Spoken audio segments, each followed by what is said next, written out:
homestand began honoring one very key alumnus and member of Macho Row. The eldest member of the Nationals roster arrived in town to take on the hottest team in baseball and quietly pitched his way through the lineup, leaving the current Phillies on the short ends and the alumni with little to celebrate.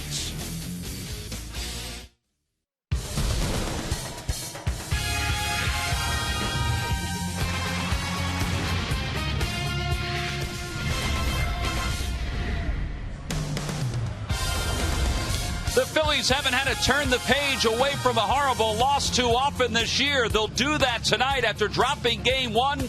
They look to even up this series. Game number 2 of Alumni Weekend against the Nationals is coming up in just a few moments.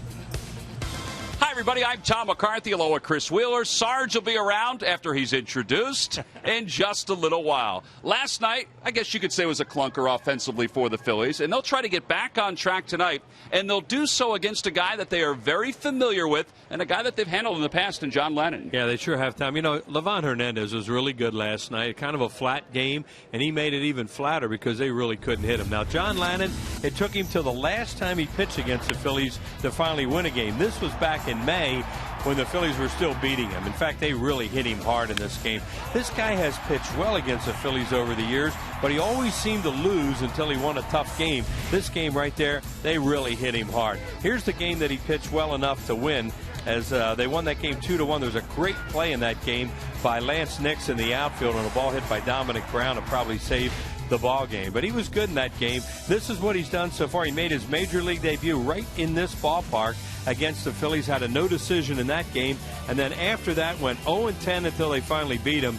So the Phillies are going to try and start a new winning streak against him tonight. Tom. Yeah, he had a great month of June, and it started with that game against the Phillies. His ERA in the month of June was under 3, and since the All-Star break, he's 3-1. Well, a guy who's only pitched one time since the All-Star break is Roy Oswalt, who will be making his second start since coming off the disabled list. Yeah, he pitched Sunday in San Francisco, and you know, you look at his line, he gave up 12 hits, but he didn't give up a whole lot of runs. You say, well, what did it come out of that? What positive can you find? Well, the positive thing was he was healthy. He threw a really good fastball in that game, had it in the 90, 91, 92 range, used his changeup, had a curveball, and his body language was great. If you remember his body language early in the season, not so hot because he was hurting. The guy was really having a lot of physical problems. This is what he's done against the Nationals in his career when he was with Houston and what he has done with the Phillies. He's pitched well against this team. Charlie Emanuel said after the game against that Roy Oswalt had against the San Francisco Giants, he said he thought one of the big keys was that he challenged hitters. Now, a couple of the hitters got hits, but he still had the confidence to challenge them, so that was a good sign. So his second start since coming off the disabled list is coming up. That's right, it's Alumni Weekend here at Citizens Bank Park, so dust off the scrapbooks, take a look at some old pictures. The lineups in first pitch when we return.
breaking, which is good. The rain has subsided, at least for the time being, and we hope it has subsided for the rest of the evening. Let's take a look at the National starting lineup. It's brought to you by Xfinity, only from Comcast. Leading it off at center field, Rick Ankiel. Danny Espinosa, the second baseman, bats second. Ryan Zimmerman hits third, followed by Mike Morse and Jason Worth. The number 6 hitter is Lance Nix. He's in left field. The catcher, Wilson Ramos, bats seventh. Ian Desmond hits eighth, followed by the pitcher, John Ladden. And they'll face Phillies right-hander Roy Oswalt, who's making his second start since coming off the disabled list with a back injury. 4-7, a pretty good earned run average. He'd like it to be a little bit better, and I think he's anticipating, Wheels, this start will be better than his last one. That's certainly what he hopes, Tom, because he's healthy. He felt really good after that start the other day in San Francisco. Here's our scouting report on him. He has fastball up to about 91, 92. He has that real good improved changeup that he added last year and is trying to work on. Still throws his curveball, and good numbers against the Washington Nationals. Lost a tough game to them back at the end of May. In fact, the Phillies have now lost 3 straight to this team. Yeah, that start was actually June 1st, and he wasn't too happy that he was lifted after 5 innings. Said he'd never been lifted that early in a ball game without an injury. Well, it was smoking hot that day. The Phillies were not hitting much at that time, and they had the bases loaded. And Dominic Brown hit a ball to left field that Nix made a game-saving catch on, even though it was the 5th inning. It could have been a game-saving catch. Well, here we go. The first pitch of the night, a fastball on the outside corner. We're underway, and it's no balls and 1 strike. Rick Ankiel overall hitting .251 with 7 home runs and 27 runs batted in. And quickly it's no balls and 2 strikes. Ankiel in last night's ball game had 2 hits, and they were 2 of the softer hits that you'll see. But he still scored a run and drove in a run with those 2 hits and stole a couple bases. And he was on the disabled list for a while. Since he's come back, he's really swung the bat well for them. You see what he's done there in July, and off to a real good start in August, especially with a long ball. 1 ball, 2 strikes the count. And outside with a fastball at 92. It's 2-2. That's all he's thrown so far. He just come out throwing fastballs here to Ankiel, trying to establish it. His last start, he gave up a career high 12 hits. It tied his career high 12 hits. But as Oswalt said after the game, he said, well, 11 of them were singles. Yeah. The 2-2 pitch. Ooh. Just missed off the outside corner, according to Hunter Wendelstedt, and it's 3-2.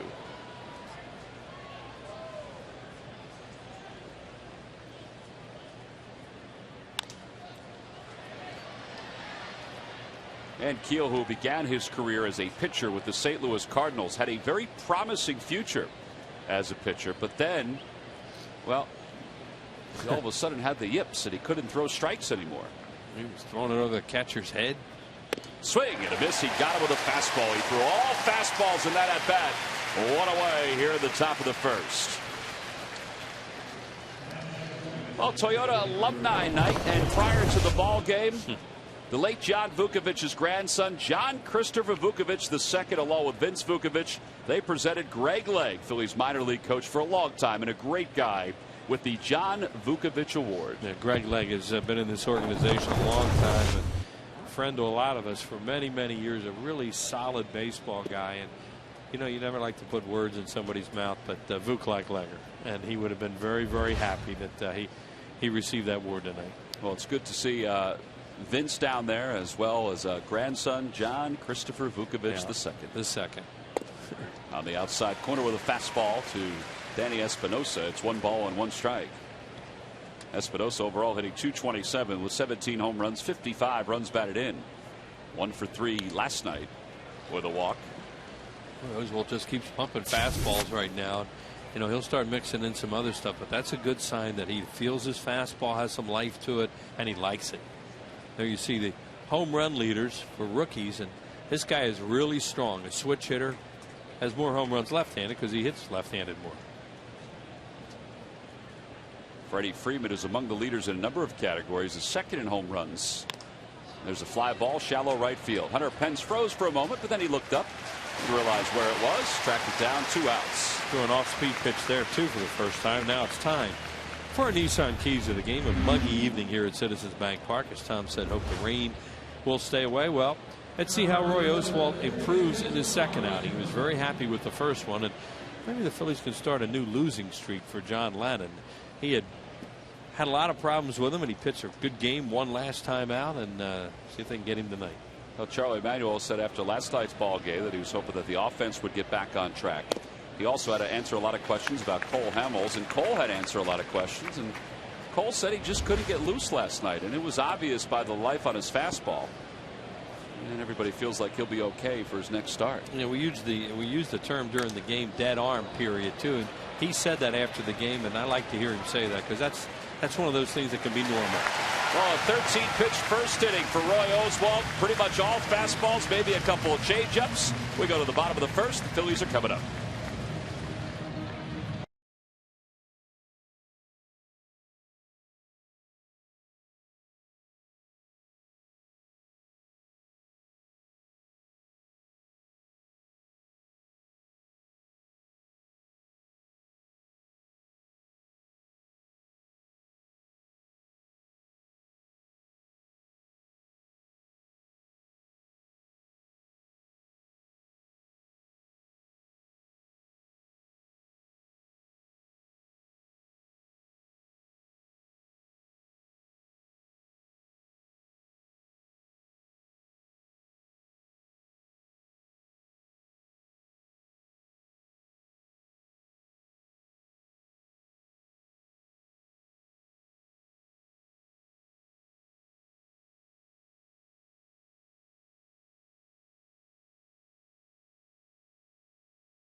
Davey Johnson, an alumni of the Phillies, is in the other dugout as the manager of the Washington Nationals.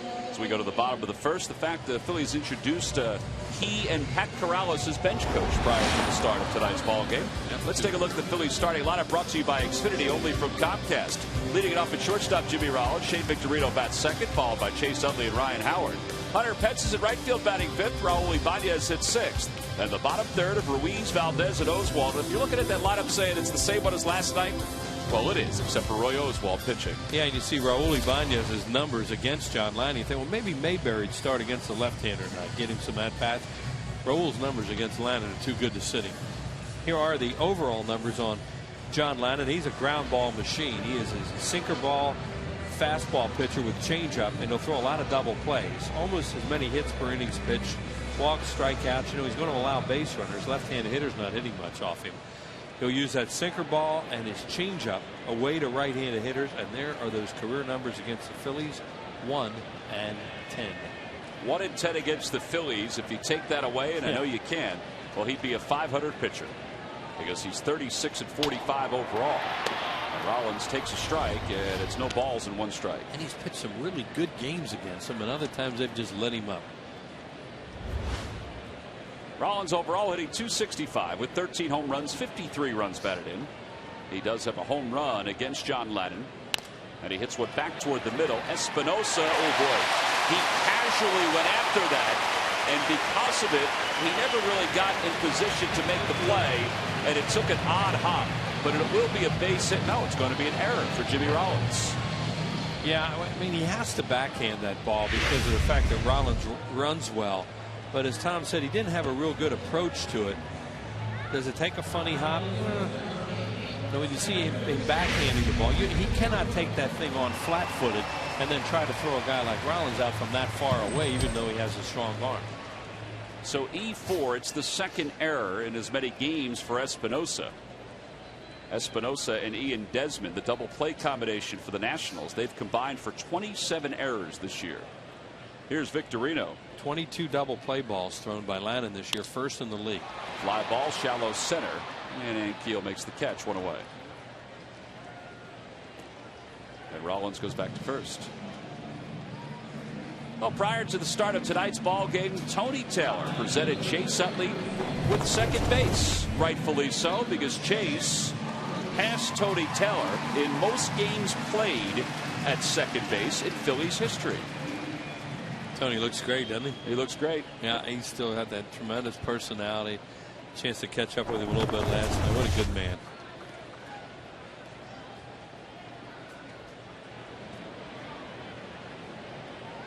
Utley hitting .279 with 8 home runs and 36 runs batted in. Great career numbers against John Lannan. Time to take a look at our Mazda leaders and the games played at second base. See Tony Taylor 1,003. Chase Utley now with 1,005 counting tonight. Juan Samuel is on that list along with Mickey Morandini. I don't know much about Otto. You know how to pronounce his last name? No. Usually the K's are silent, aren't they? Yeah, they are. Fly ball shallow left. Ian Desmond makes the catch. 2 outs. You couldn't tell us much about Otto, but you could tell us something about all the other ones. Oh yeah, a lot about the others. So Utley's retired. 2 outs, and here's Ryan Howard, the league leader in RBIs with 91. Otto played between 1907 and 1913. So that's why he racked up quite a few games. Played a number of years with the Phillies. And I guess that's why you can't tell us anything about him. I guess not. Thanks a lot. Here's Ryan Howard settling in. And he takes outside. 1 ball, no strikes. John Lannan started the month of July with his only victory over the Phillies, and it turned out to be his best month of the year. A 1.95 ERA. Davey Johnson and Pat Corrales are probably thinking, well, this guy's pretty good. Why does he struggle so much against the Phillies?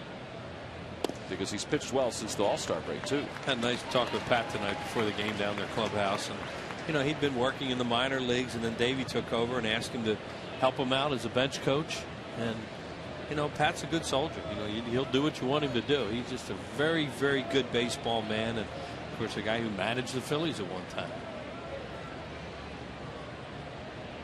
He always introduces me to people as one of the guys that got him fired. How do you feel about that? I was sensitive at first. Then I understood I had nothing to do with it. He just needed to find a scapegoat? He likes to say that. Pat was fired with the team in first place in '83. And then, of course, they went to the World Series with Paul Owens as the manager. High fastball, 2 balls and 1 strike. The Lucky McDonald's Phillies home run jackpot contestant is Bill Snyder of Lancaster, Pennsylvania. If the Phillies hit a home run in tonight's ball game, the Bill will win $200.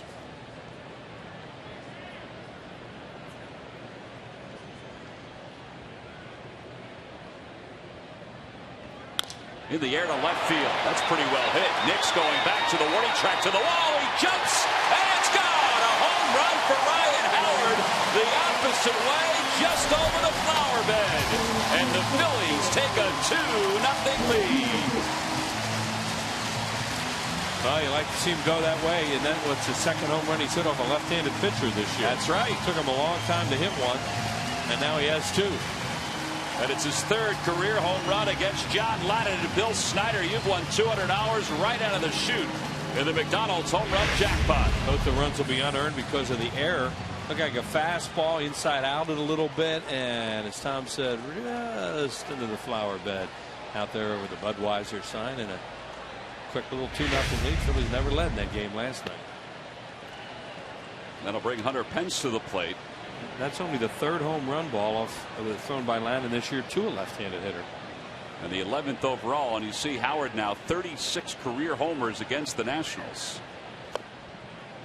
Once he passes Chipper Jones, well, there's no telling how quick he'll get to Andrew Jones. Yeah. Pence is happy to see Livan Hernandez in the dugout. He drove him nuts with slow breaking balls last night. Lannan's a little fried right now with that home run. You know, those ones that land in that spot really annoy pitchers.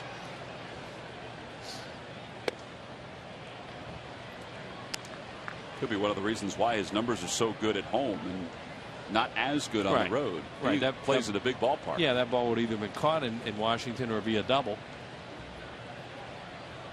3-1 the count to Pence. Fouls it back. It's 3-2.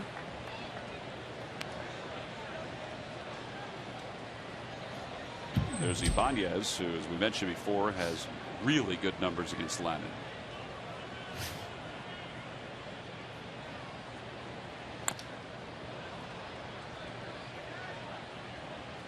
You think that may have hurt a little bit with Pence? He doesn't even show anything.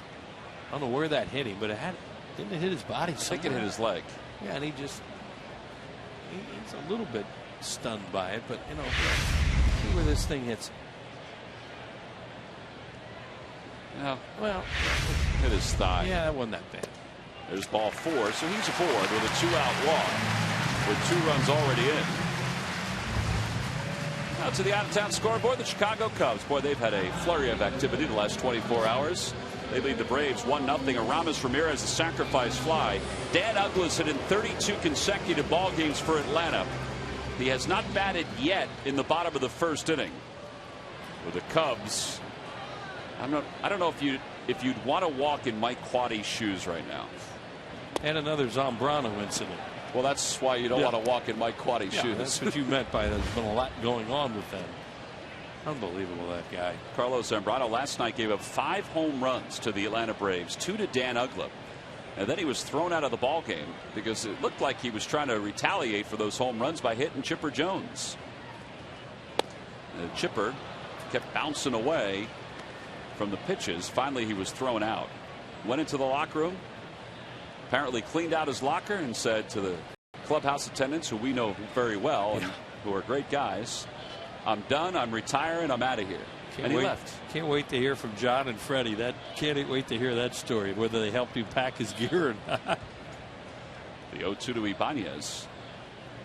Swing and a miss, and Ibanez is rung up, and the side is retired. But the Phillies do get 2 on a 2-run home run by Ryan Howard. We mentioned before he hadn't hit a home run against the lefty to the All-Star break. Now he has 2 in the last week and a half.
Follow the Phillies with the MLB.com @BAT11 app for your iPhone, iPad, Android, or BlackBerry. Get live audio, pitch-by-pitch tracking, video highlights, and more.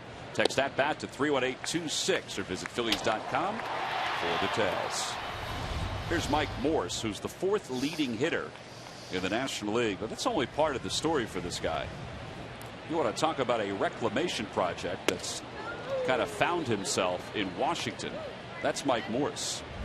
20 home runs, 68 runs batted in. And he's hit the Phillies well during his career.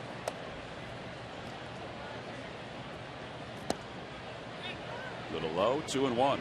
We found out that that second baseman's name is pronounced Nobby. Otto Nobby. Otto Nobby, yes.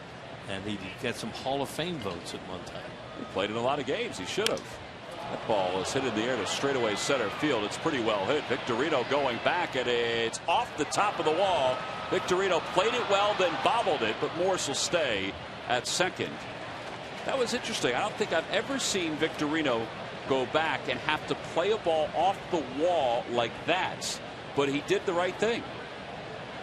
Yeah, well, that thing looked like it was going to be a home run. That it was going to go up into the camera area out there.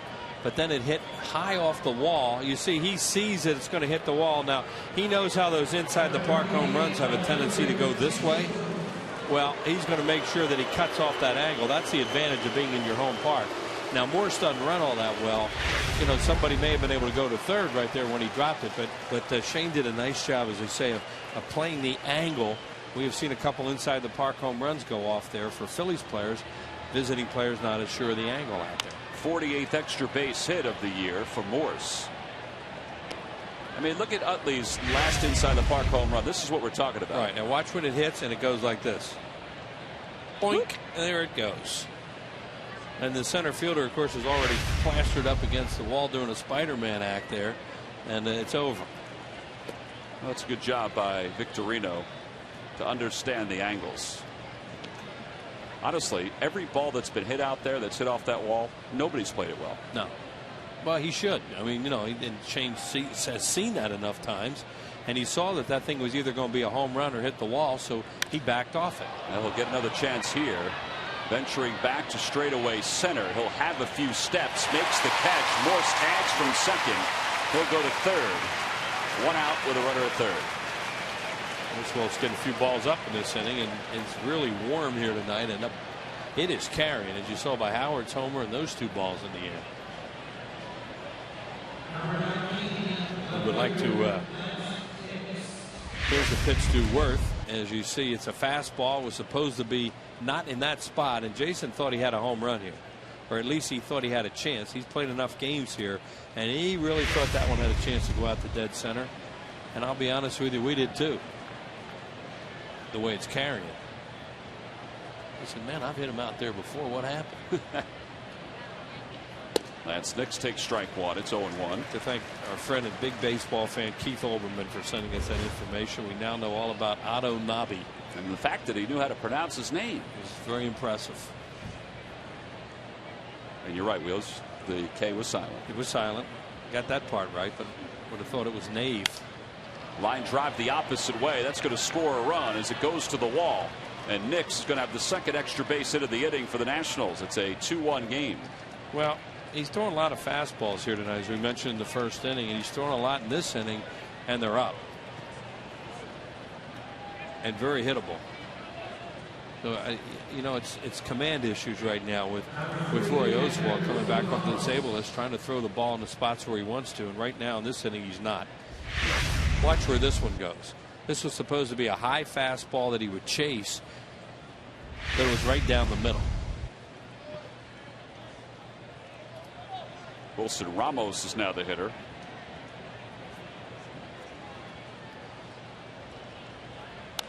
Ramos fouls the first pitch back. It's 0-1. Ramos was 1 for 4 in last night's game. He's a kid they acquired from the Minnesota Twins in the Matt Capps deal. And they have themselves, at least they think, their catcher of the future. Yeah. We're talking about Pat Corrales, and he is very, very good at helping young catchers. He was a tremendous defensive catcher himself. And he was telling me before the game, Tom, that he really likes Sebastian Valle, the Phillies young catcher from Mexico. He saw him a lot last year at Lakewood, and he was raving about him tonight, about what a good-looking player he thought he was going to be. Well, he is evolving as a pretty good threat offensively. Everybody thought he was good defensively, but he's really evolving into a pretty good offensive player. Yeah, that was really nice to hear. Ian Desmond. Stay still, Ian. We're trying to get a shot. He's the on-deck hitter. Players just won't cooperate, will he? Ramos down on strikes. 2 outs. Second strikeout for Oswalt. Another fastball.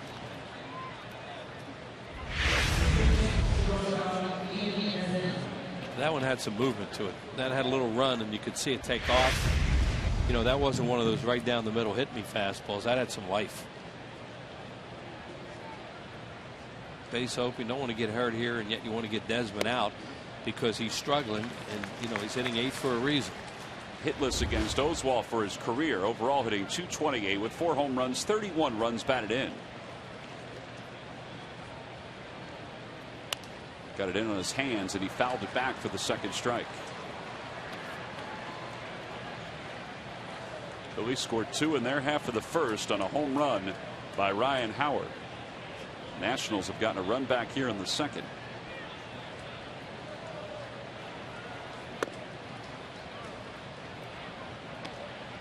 That run, by the way, that Oswalt allowed, just the 4th in 24 innings in his last 24 innings against the Nationals.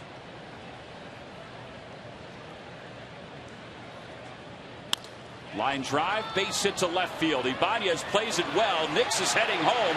The throw to the plate dies in the grass till the game is tied at 2.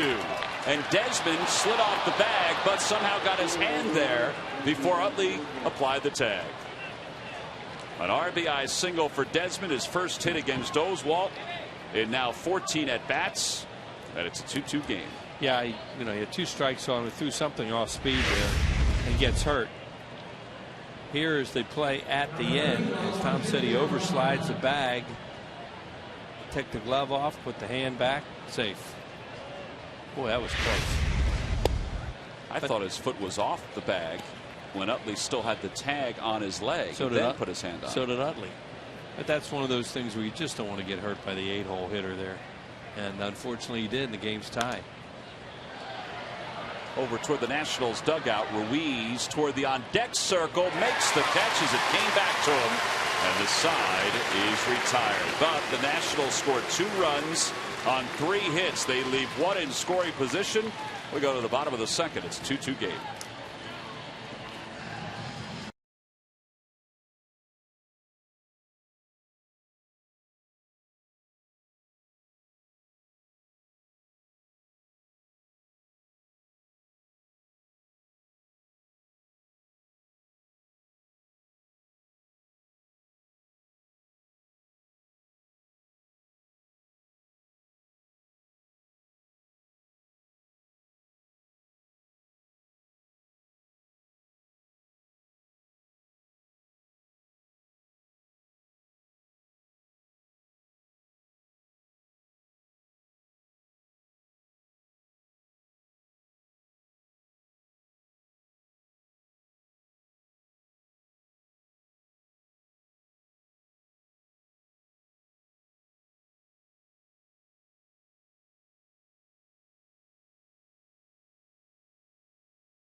Season with an in-depth interview with one of the best cornerbacks in the NFL and a new addition to the Birds, Nnamdi Asomugha. Watch Birds of Summer presented by Mazda Sunday night at 6:30 and 10:30 only on Comcast Sportsnet.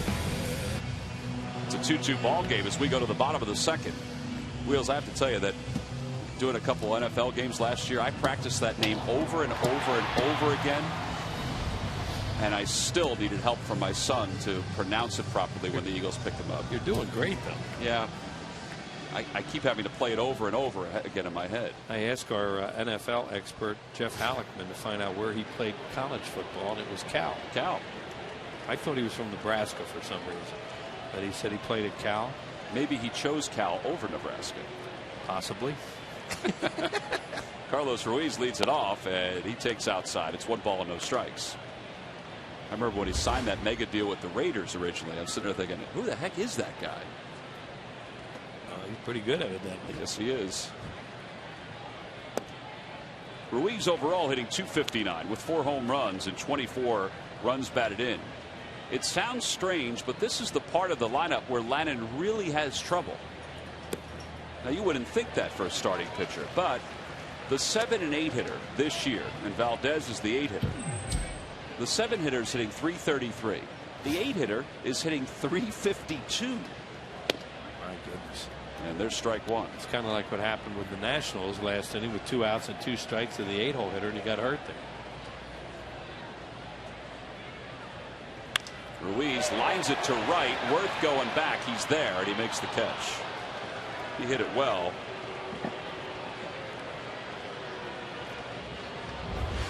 On the Toyota Major League scoreboard, Dan Uggla has another base hit. It's a 33-game hit streak. He's 4 games shy of matching Tommy Holmes for the franchise record. Now, Tommy Holmes was not with the Atlanta Braves when he set that record. Boston 37 Braves. straight. Boston Braves, right? Boston Braves. I thought it was Milwaukee. Is it Boston? I think he was with the Boston Braves. But you know, it's the franchise record. Wrong. Though. Yeah. He passed Rico Carty for the Atlanta Braves record. I'll have to check that. Carl Graber will see if that was, but I think he was with Boston. Yeah, they went from Boston to Milwaukee to Atlanta, that franchise.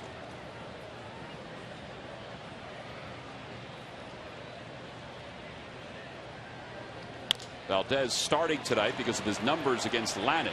Tough play for Desmond. He shows off a pretty good arm as he one-hops it to Morse. 2 outs here in the second. And the irony of, you know, we all remember when Pete was chasing Joe D in his hit streak, and his hit streak ended in Atlanta when Gene Garber struck him out for the final out. Well, Dan Uggla said last night when asked about the streak, if he ever imagined that he would have a streak like this. And he said no. He said it's never been, nor it will ever be, one of my goals. He was just hoping he could get hits in consecutive games at one point this year. Correct. Boston Braves, you're right. I couldn't remember.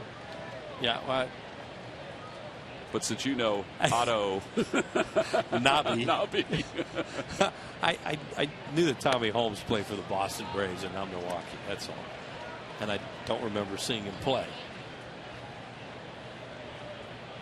He probably saw Otto Nobby. 3-1 the count to Oswalt. It is remarkable, though, to think about it. You know, Uggla is hitting .355. Well, now it's higher. With 12 home runs during the streak, and his average is still just over .220. Yeah. Well, he started 170 something. I think that's what it was, in the 170s when the hitting streak started. Well, here you go. Utley and Rollins are still ahead of Dan Uggla, but he's closing. Just pointing to Joe D. Oswalt walks with 2 outs. Who then hit in either 17 or 18 straight after he was stopped. Yeah. Which is just amazing. Tommy Holmes, by the way, not only played for the Boston Braves from 42 to 51, but also played for the Brooklyn Dodgers. See, Ty Cobb's on that list twice. Now, Paul Molitor in 1987 hit in 39 straight, and Uggla and Molitor are part of a little history that they each extended their hitting streak to 31 games with a home run. And that's what Uggla did last night. As Rollins bats. Jimmy had that long one. So did Chase Utley, as you saw in there. Castillo had that real long one when he was with Florida. So, you know, Dan Uggla is doing some special things right now, and think how far he still has to go. Well, he pointed out last night that his average was at .226, I believe it was, after last night's game, as Rollins rolls over on it to third, and Zimmerman goes to second, the short way to get Oswalt, and the side is retired. And he said, hey, listen, I'm only 19 points off my career average overall, so I'm getting there. It's a 2-2 ball game as we're getting to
ATPhillies.com. Go to the fan section for all the information. And please submit your answer on the subject line. Wheels, the question is, can you name the 5 Phillies that have won MVP awards? The answer will be revealed in the 7th inning. Well, it's turned out to be a pretty comfortable night here at the Yard. Phillies and Nationals tied at 2. Rick Ankiel leads it off for Washington. So if one of them won more than one MVP, that doesn't count. It just counts as one person. One person. Okay. Great catch off to our left. Guy with a glove in the first row.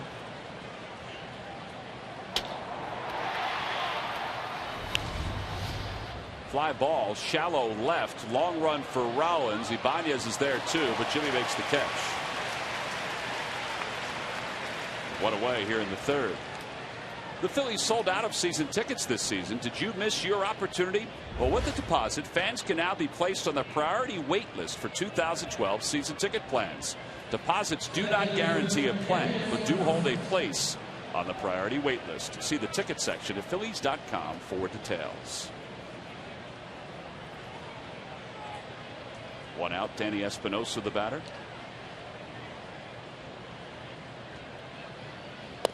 And he takes a strike.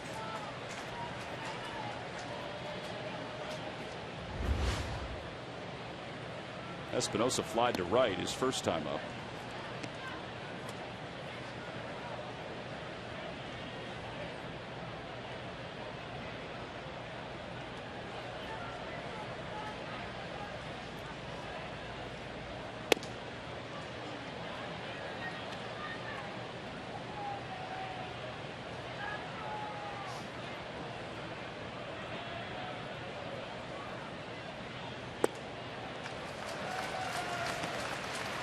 He does have some giddy up on his fastball. I mean, it's coveted at 90, 91, and 92, but there's that late burst at the end. Right, and that's when you know he's throwing the ball well. He just made a few mistakes with it. Some kind of off-speed pitch. You think it was a changeup that he threw to Desmond with 2 strikes that he got hurt on last time. There's a curve. That's a good one. 3 strikeouts. First one of those he's thrown? No, he threw 2 earlier. This is like that one you were seeing last night from Livan Hernandez. Big old slow curveball and really fooled Espinosa. That'll bring Ryan Zimmerman to the plate. The Phillies quietly stopped his 19-game hitting streak last night. Hey, he walked twice. Slider for strike. It's 0-1. There's Livan.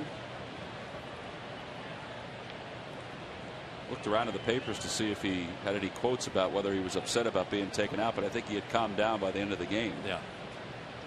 Because they won. They won.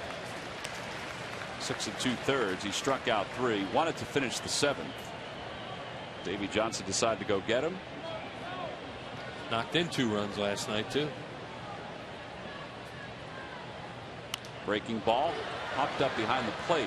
Ruiz off with the mask onto the track, makes the catch, and the side is retired. This was an outstanding inning for Roy Oswalt. He retired the Nationals in order, looked very comfortable mixing up his pitches as we go to the bottom of the 3rd.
Where for homes? Talk to us today about how we can help guide you to the loan that's right for you. By Jeep Brand, we don't just make SUVs, we make history. And by the Pennsylvania Lottery, please play 10 times the money. The new instant game for the Pennsylvania Lottery must be 18 years or older to play. Please play responsibly. Well, it's been a busy day here at Citizens Bank Park. It's Toyota Alumni Night. Alums all over the ballpark introduced before the game. Plus, the Steven Starr Gary Maddox Barbecue Challenge that took place earlier today out on Citizens Bank Way. Even with the pending storm, the clouds were getting kind of dark and the wind was blowing pretty good. There was still a lot of people out there and some great food. And I judged the barbecue chicken and chef's choice categories today. Have fun? It was great. There was a brisket puff that I judged that was just outstanding. Well, you know, you could still eat in the rain, right? Well, there was a tent, so it was okay. Yeah, I mean, it was really crowded. There were a lot of. I mean, it was just a great event. It always is. Yeah. Gary and Steven Starr and all the folks out there do a tremendous job. As Victorino fouls it away, it's 2-1, and it's become a tradition year in and year out. And it was fun. It was fun. Gary's still trying to win his own event. At least he was up until last year.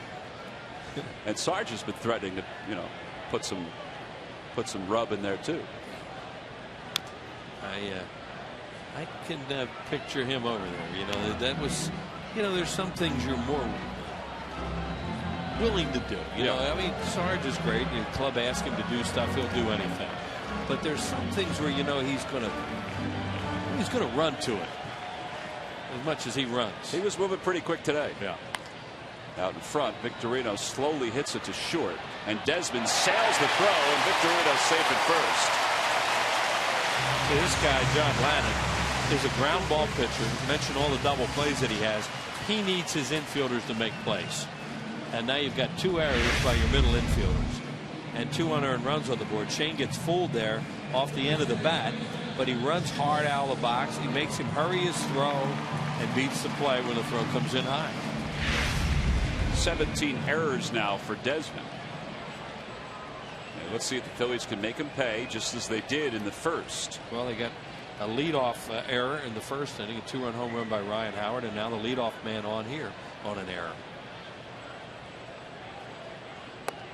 Utley takes low, 1 ball, no strikes. It's an interesting matchup here because John Lannon, his major league debut, hit Chase Utley with a pitch and broke his hand. And then later on in the game, the guy behind the plate, Hunter Wendelstedt, was the umpire who threw him out of that game, his first major league game. That was after he hit Howard, right? After he hit Howard, right. There's a foul ball. It's 1-1. Manny Acta was the manager at the time, and it's not often that managers or coaches will say things about umpires, but he was not pleased. But he overreacted. Yeah. But and Hunter then had his point of view that the league, was telling them to really watch that sort of stuff. And hey, he did what he thought was right, and some people disagreed with him. I was one of them. But he got into the record books as one of the 5 or 6 players who were ejected in their first major league game. And believe it, another one was Aaron Boone. I didn't know that. Yeah. Really? Tossed his helmet on a play at the plate evidently. And Andy Carter, who was a young pitcher for the Phillies, that happened to him here at the Vet.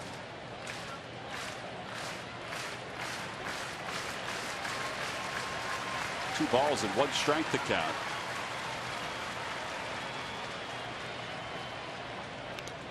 And a foul ball, 2-2. Who was it that, and I think I could be wrong with this, they either got thrown out when they after they hit their 500 home run or picked up their 3,000 hit? Was it Frank Thomas or Dave Winfield? One of those guys. Somebody got thrown out after reaching a milestone. Oh, man. They couldn't even enjoy it. Yeah, really. They got fined for reaching a milestone. I think it was Frank Thomas.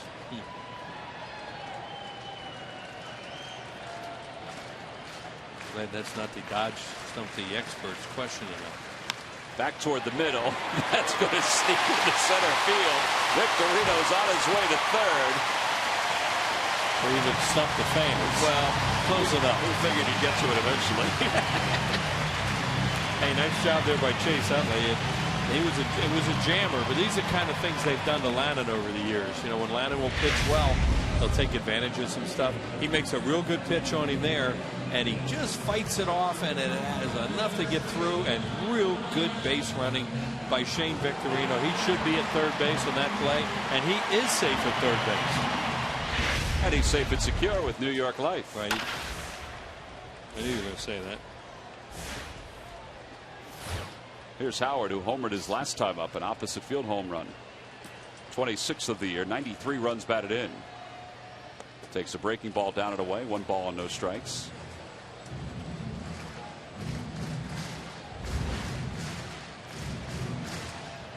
And the fans are experts. That's why I probably confused that. It was Frank Thomas who hit his 500th home run and then was ejected from the game. Nice going. Against the Minnesota Twins, I believe, at the Metrodome. Nice. Meanwhile, a couple of good breaking balls, and Ryan Howard, he's in the hole. Phillies really want to take advantage of that leadoff error here.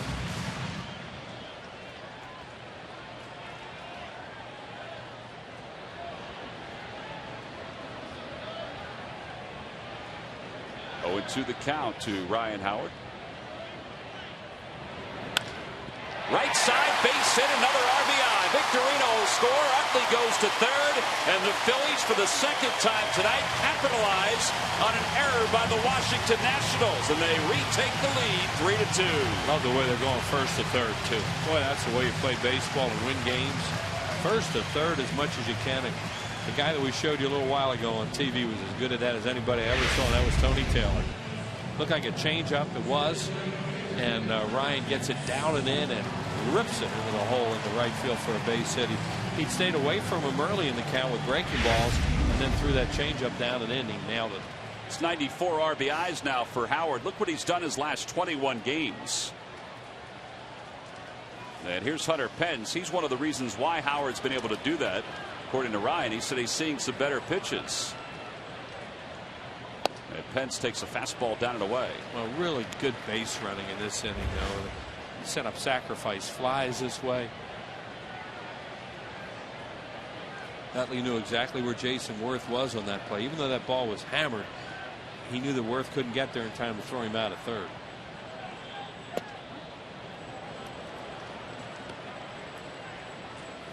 There's Jason. It seems like it's a little calmer here for him this time. Been a lot of stories lately about Jason hitting the ball better, and that he's showing glimpses of the kind of player he can be offensively. He was quoted in one of the articles as saying, "I feel like I still have it in me."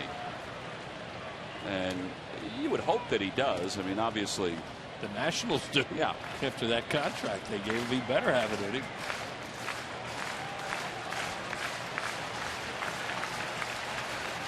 Two and one the count to Pence.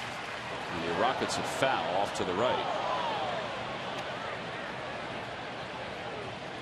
These guys are set up for a double play. They gladly give up a run here for 2 outs.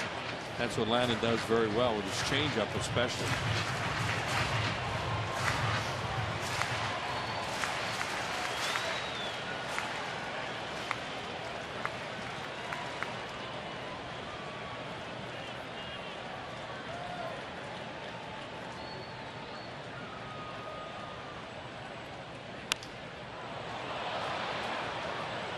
Late swings right now. He's unorthodox. Charlie's been asked about that a lot since Hunter Pence arrived, and he said, "I can point to 1,000,000 ball players who are unorthodox, right, including Hall of Famers." Yep. Ooh, look out! That went right in the dugout. Right into the hands of Rollins after it ricocheted around a little bit.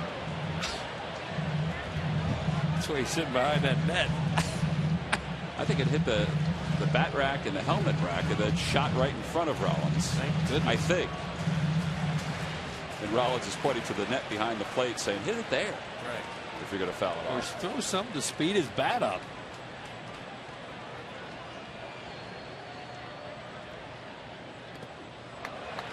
in the dirt.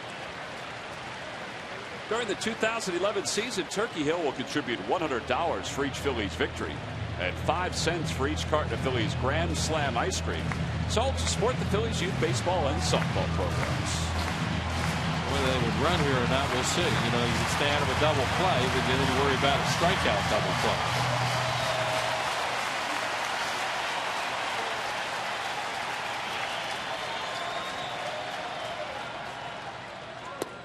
Checks the swing. They appeal. No swing. The bases are loaded. Good job by Hunter Pence. He stayed off 2 curveballs there. One that bounced, and then that one was close, and he almost swung at it. Second time he's walked in the game.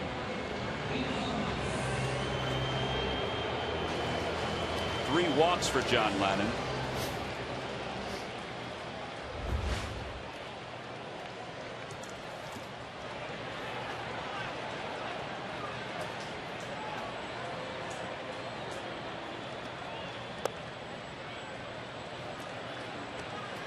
Rule saw some breaking balls his first time up, starting with one there.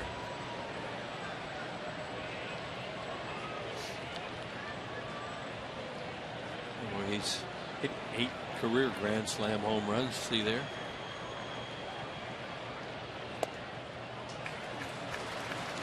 He has, for his career, loved to hit against the Nationals, and it hasn't been that often or that consistent that he would face him, but he has a lot of at-bats against him. He's got the bases loaded, Utley, Howard, and Pence, and the 1-1 in the dirt, 2-1. Boy, they have John Lannan on the ropes right here. Yep. Throwing a lot of pitches.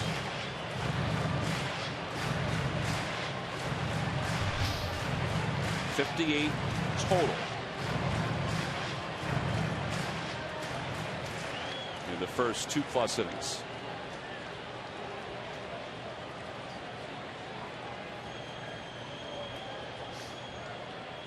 Ground ball right side. Morse has it, spins, nobody's at first. Now Lannan's there. A run scores. It's an RBI for Ibanez, and it's 4-2 Phillies. And that's a real good out for the Phillies right there, because they produce a run and move runners up. No double play. The Raul gets the RBI and advances base runners with it too. Big high hopper. That's a pretty good play by Morse. That ball took off on him. Lannan covers. Let's see if they walk Ruiz now, because Valdez does hit in the double plays. Nope, they're just going to play the infield in. With Howard at third. Now they're going to walk him. I kind of thought they would.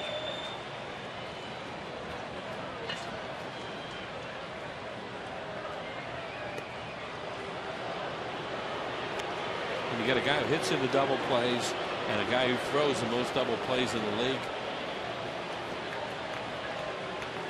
Washington almost has to go for this move. Let's see what happens.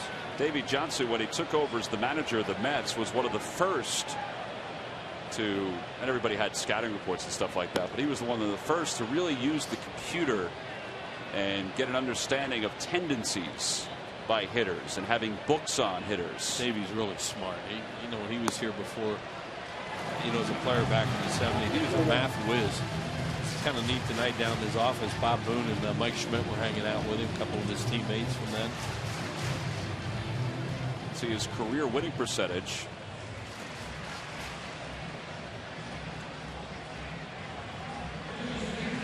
Bo Porter's sitting next to him or standing next to him. And here's Valdez, who this year has grounded into 7 double plays.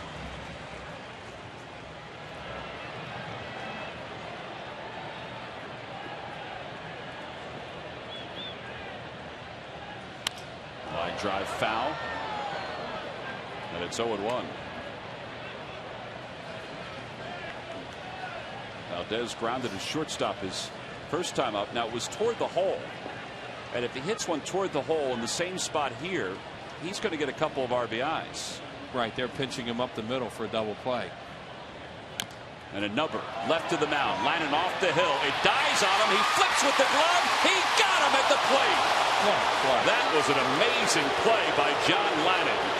There are 2 outs here in the third. Like he didn't hurt himself.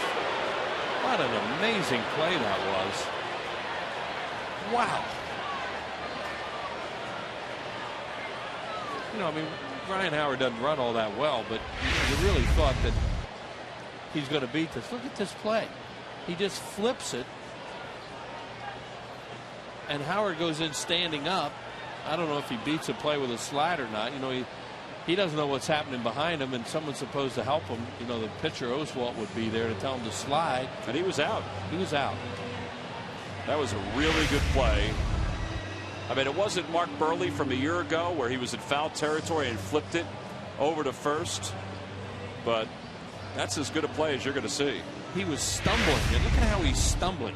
He loses his balance. It takes a funny hop, that ball. He's falling to the ground, flips it. It's a force play, a nice shift there by the catcher.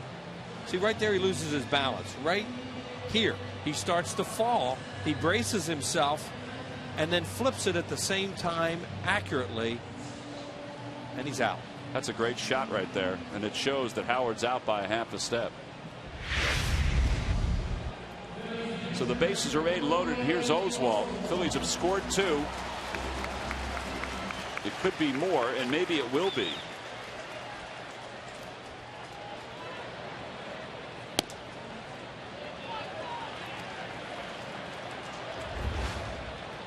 Believe that he was able to control his body that way when he was falling down and still flip that thing. Oswalt walked his last time up, and now it's 2-0. He might have hurt his knee or something. I thought awkwardly as he went. Yeah, I thought it was his back at first. Did you see Pence at third, Ruiz at second, Valdez at first? But I think you're right. He keeps kind of flexing that leg. Well, when the ball hit the grass, it kind of bit like a golf ball on a green, backing up towards the hole, and he had to follow it. It wasn't like it hopped right up to him. Inside, 3-1. And we'll just stand there.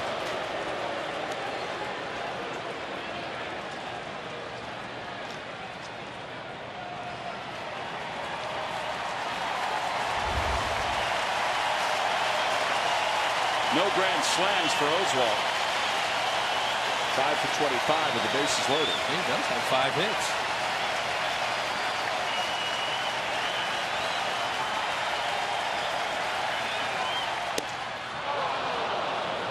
Took a healthy swing there. It's 3-2. Is that ball 4? I think it was close. Kind of thought he'd be taking it. Yeah, it might have been, but he probably thought he was getting a fastball and he was going to see if he can get it.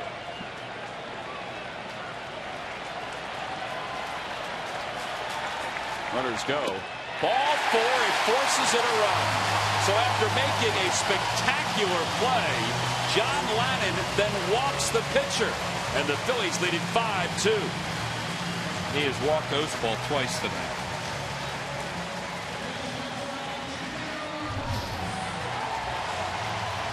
I think that was ball 4, the pitch before that, and thankfully Roy saw that one high out of his hand and took it.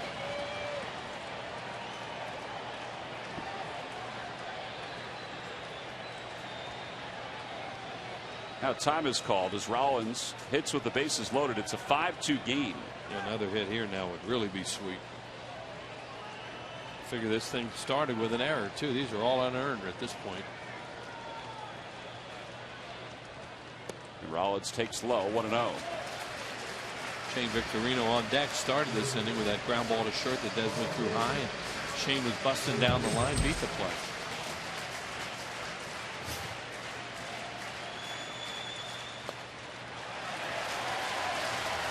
Amazing. You would think that he'd have this adrenaline rush after making a play like that. Now maybe he did injure himself and that's causing his mechanics to be all over the place, but it doesn't look right. He doesn't.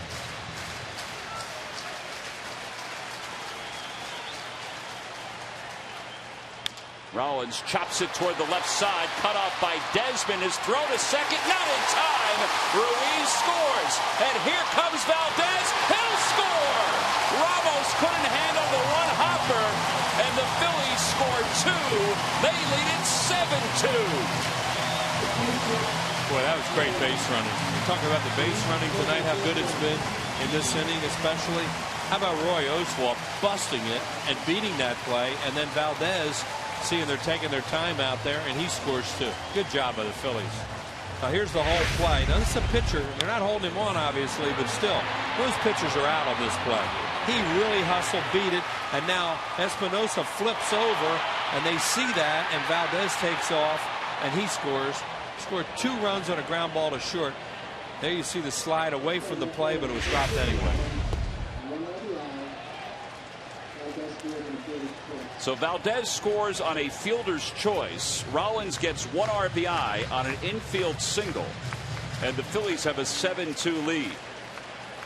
And it's 1-0 to Victorino with runners on first and second. How are they saying Valdez scored? Fielder's choice? Fielder's choice, yep.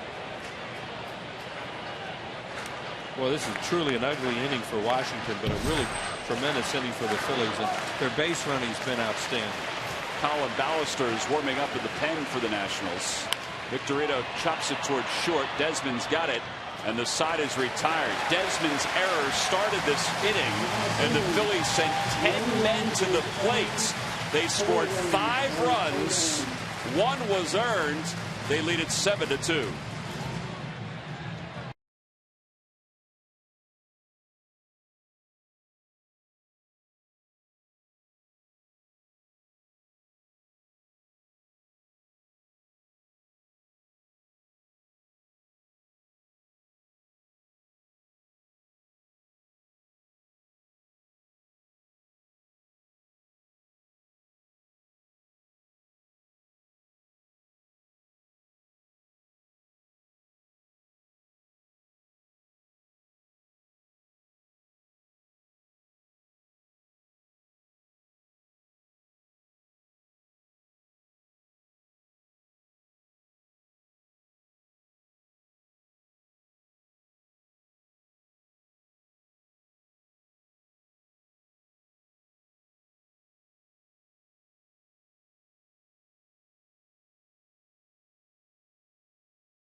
Avery labels with exclusive True Block technology. Who but WB Mason? Well, a 43 pitch inning for John Lannon. In the bottom of the 3rd, the Phillies scored 5 runs in the inning, and now Roy Oswalt will have a 5-run lead to work with as we start the top of the 4th. Carlos Ruiz with a conversation with Oswalt before Mike Morse steps in. This is John Lannon at the end of the inning in the dugout. Threw his glove, yelled at, well, anybody. Johnny Gomes got out of the way. In fact, everybody got out of the way. He made a heck of a play, Sarge, on that little nubber up the third base line. The only way he could have made that play with the flip of the glove. Then he walked the pitcher. Now, Desmond made the error to start the inning, but he also exasperated it a little bit by walking the pitcher. Just couldn't throw him a strike. Second time, though, that he walked Roy. Mike Morse doubled and scored his first time up, and he's behind in the count. No balls at 2 strikes. He hasn't been throwing a lot of breaking balls. Roy's established his fastball.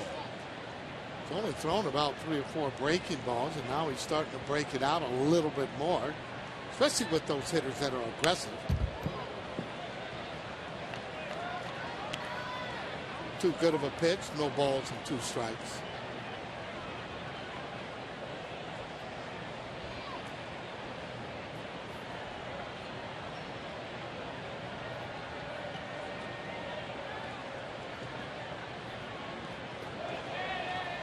They'll appeal the check. No swing, says Chris Conroy, the first base umpire.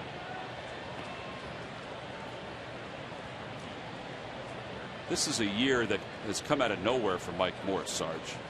I'm not even sure if anybody anticipated that he'd be able to put together this kind of season, but he's been playing a lot. And that certainly has helped his cause as he's gotten hotter. He's played more often, and it's turned into a 20 home run year. Yeah, he has good power. He's a strong hitter, pretty tall hitter. For the most part, he does use a lot of left center and right center. Stays on the ball. Vulnerable, however, to that hard slider. Inside, 3-2. Just saw John Ladden in the dugout walking off. I guess his night is done. Colin Ballister continues to warm in the pen. There you see the comparison for Morse. Ground ball to shortstop. Rollins gets in front of it, and he throws across the diamond, one away.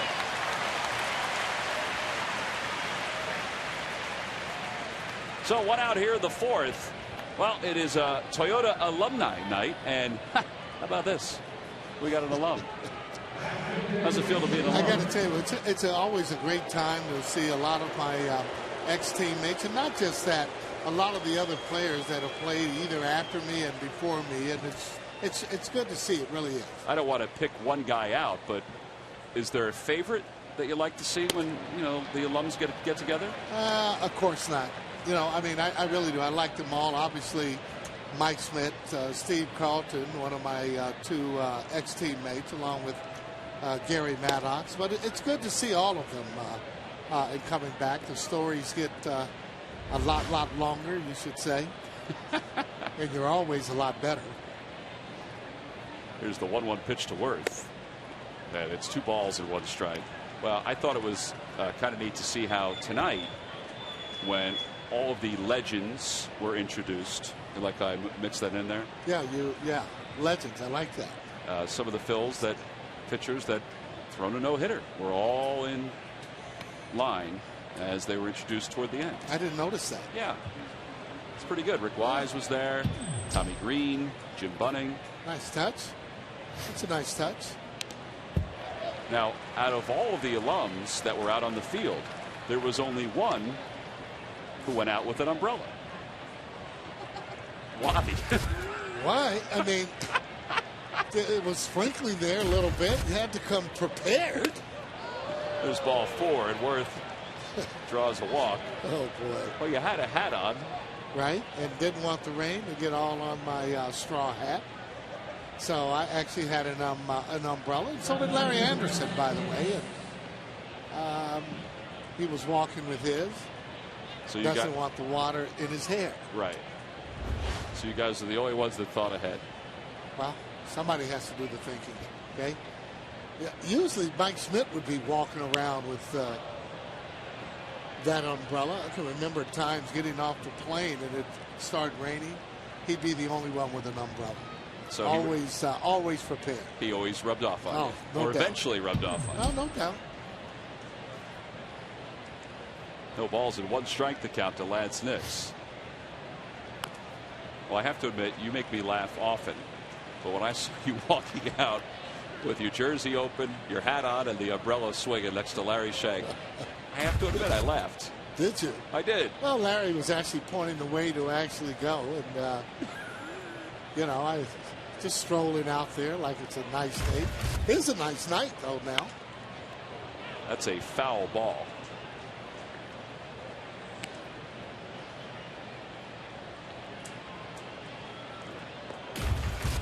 Here comes L.A. and L.A. had an umbrella as well. Well, just being prepared. That's all. Larry wears different shirts these days than most of us. Towering fly ball, deep right field. Hence is back. He has room. Makes the catch. And there are 2 outs. Well, he goes right down and actually golfs that pitch. Good thing that there was no wind blowing out to right field when they're that high.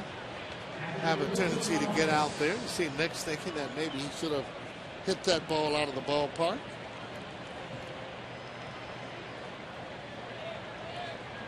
Here's Wilson Ramos, who struck out his first time up. He's 0 for 1.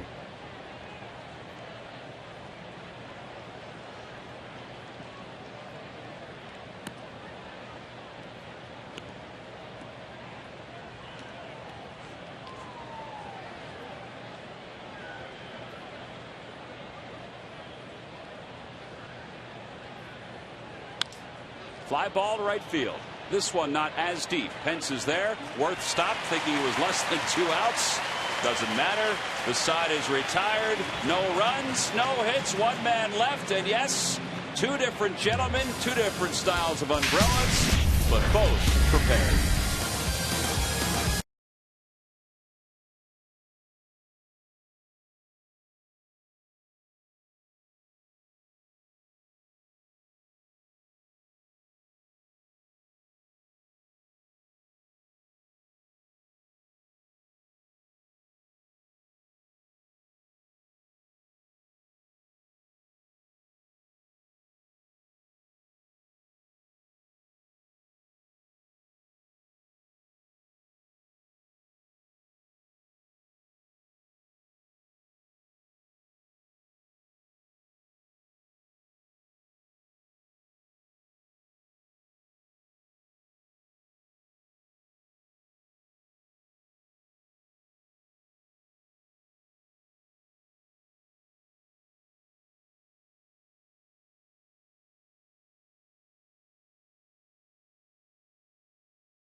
Chevy dealer. Visit ChevyDealer.com.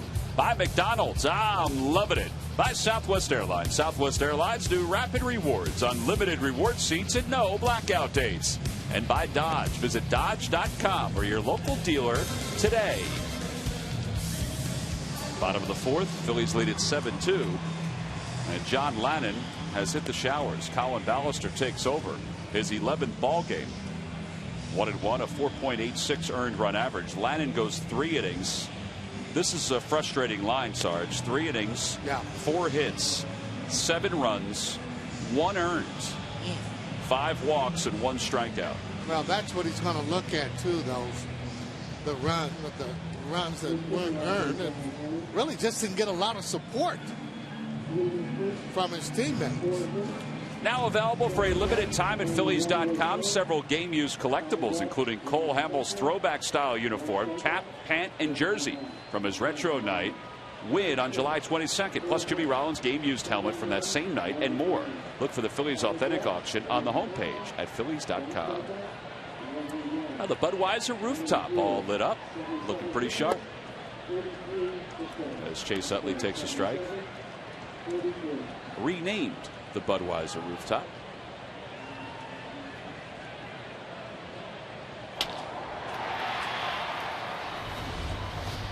Utley singled in the 3rd and scored, and it's 0-2. Pretty good fastball. Threw that fastball right by Utley. Need to get ready just a little bit sooner.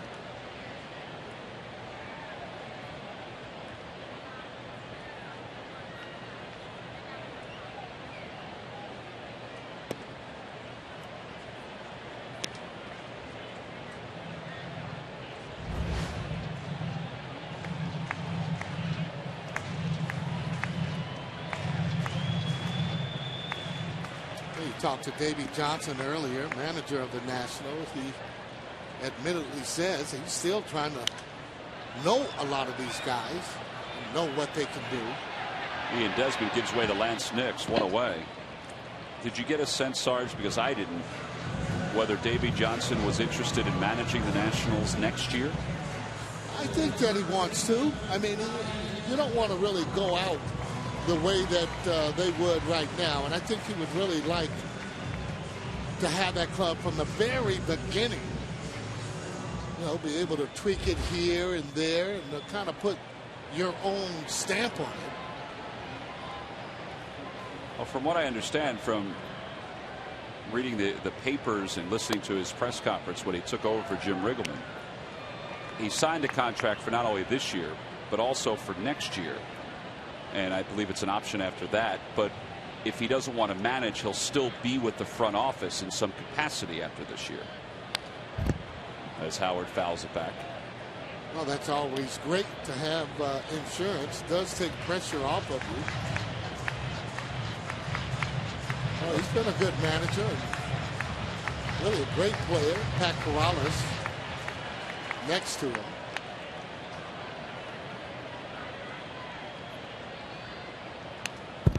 Howard fouls another one back. It's 1-2. Well, he doesn't see any difference. He thinks the game is basically the same. He says, yeah, the players are a little bit different. Fundamentally, however, he says you still got to be able to score and play defense and have pitching in order to win.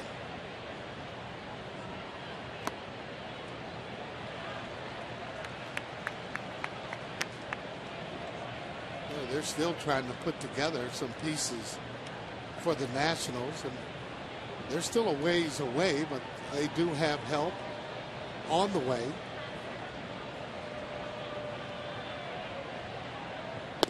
Howard's down on strikes for the second out. That help that Sarge is alluding to is, of course, Bryce Harper, the first overall pick last year, who's in Double-A Harrisburg, and Steven Strasburg, who made his second rehab start last night for the Nationals, coming back from Tommy John surgery. And there are others, but those are the two pivotal pieces that the Nationals hope to have. Strasburg to start next year, and then Harper at some point probably next year.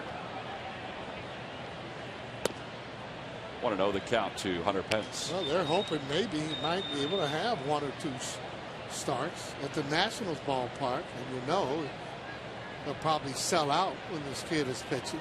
They've been doing that. Jason Worth, another one of those pieces the Nationals have brought in, settles under the fly ball off the bat of Hunter Pence, and Ballister has a 1-2-3-4. We have completed our first 4 here in South Philadelphia. Go to the 5th with the Phils up 5.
Ian Desmond, Colin Ballister, and the top of the order against Roy Oswalt. Oswalt so far has allowed 2 runs. He's allowed 3 hits. And he's walked one batter. He's got pretty good life on that fastball coming out of his hand good. Really jumping at the hitters. Been able to keep them honest by throwing inside. No, not only does he throw inside, he'll throw up and in to give that hitter something else to think about.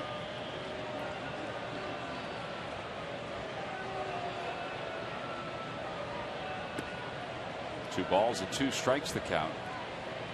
This kind of game right now, not that 5 runs is a stamp for victory, but this kind of game is probably good for Oswalt, where he can, keep getting the feel back to what he wants to do after coming off the DL. Good point there, meaning that he doesn't really have to just make perfect pitches. He can make mistakes with a lead and still be okay. But you can tell, though, his demeanor on the mound tonight is a lot better than what we've seen it. And again, his fastball, the way that he's throwing it, it's just coming out of his hand. So you can tell that he is getting stronger. He's healthy. I mean, he's as good as any of them when he's healthy, no doubt.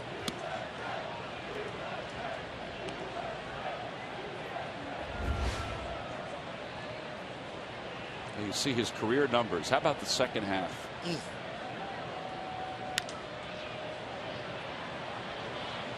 Howard gives that a look, but it's back into the seats. And it remains 3-2. There's Cole Hamels, who struggled last night. He hasn't struggled much this year.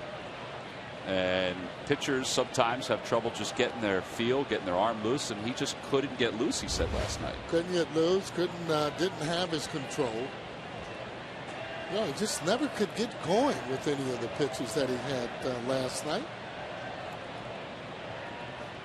And a call, strike 3. Wow.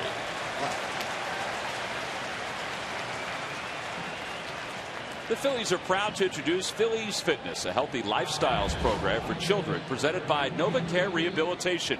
Children K through high school learn the importance of being active through exercise and making smart food choices. The program is open to physical education teachers during the school year. Go to fandev at phillies.com, or I should say email fandev at phillies.com.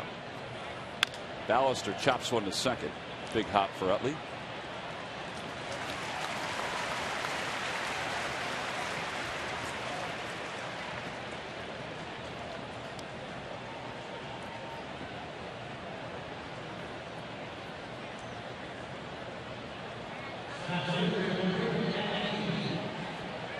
And that'll bring Ankiel to the plate, who's 0 for 2.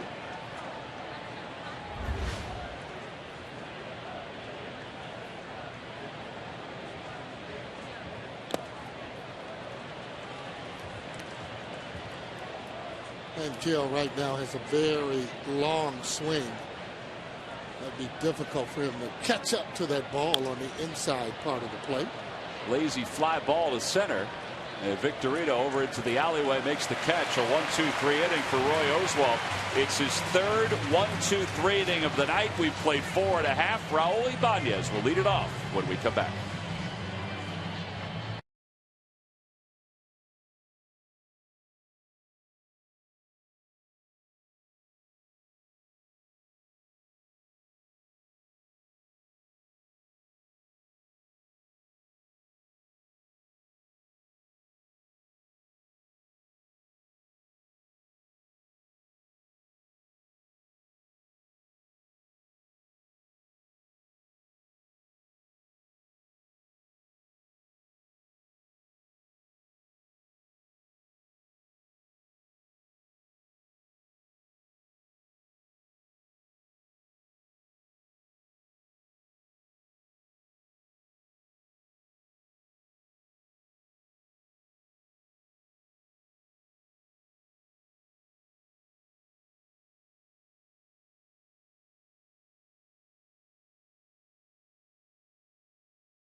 Philly sports on the go. Be the first to know everything about your favorite teams right from the palm of your hand.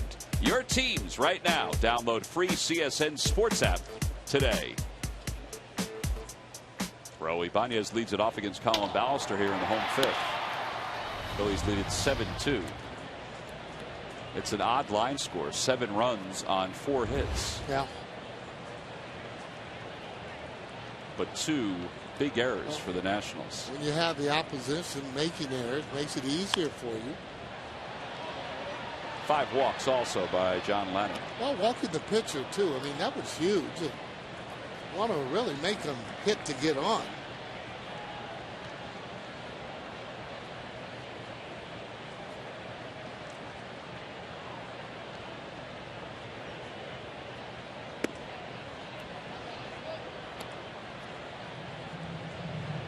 Lennon walked Oswalt twice, and it's the second time in Oswalt's career he's walked twice in a game.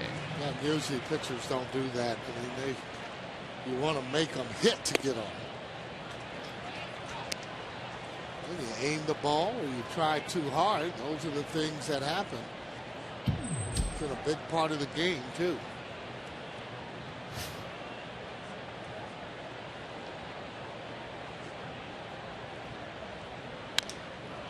Ground ball to second, Espinosa.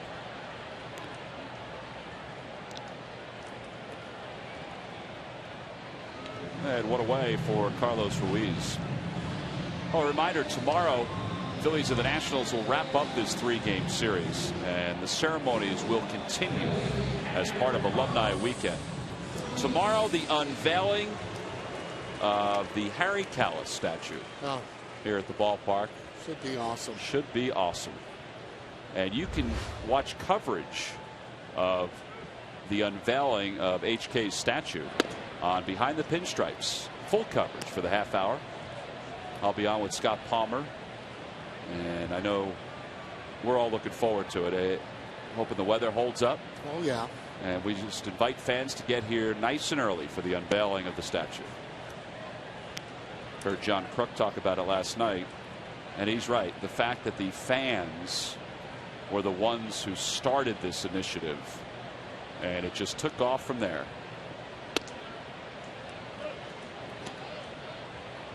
Well, let's just face it. I mean, the fans are a big part of the success that's been going on in the ballpark. I mean, it really is. It's the players, the extra energy that they need. Fly ball to shallow left. Nix coming in. Desmond going out. It's Desmond who makes the catch. And there are 2 outs.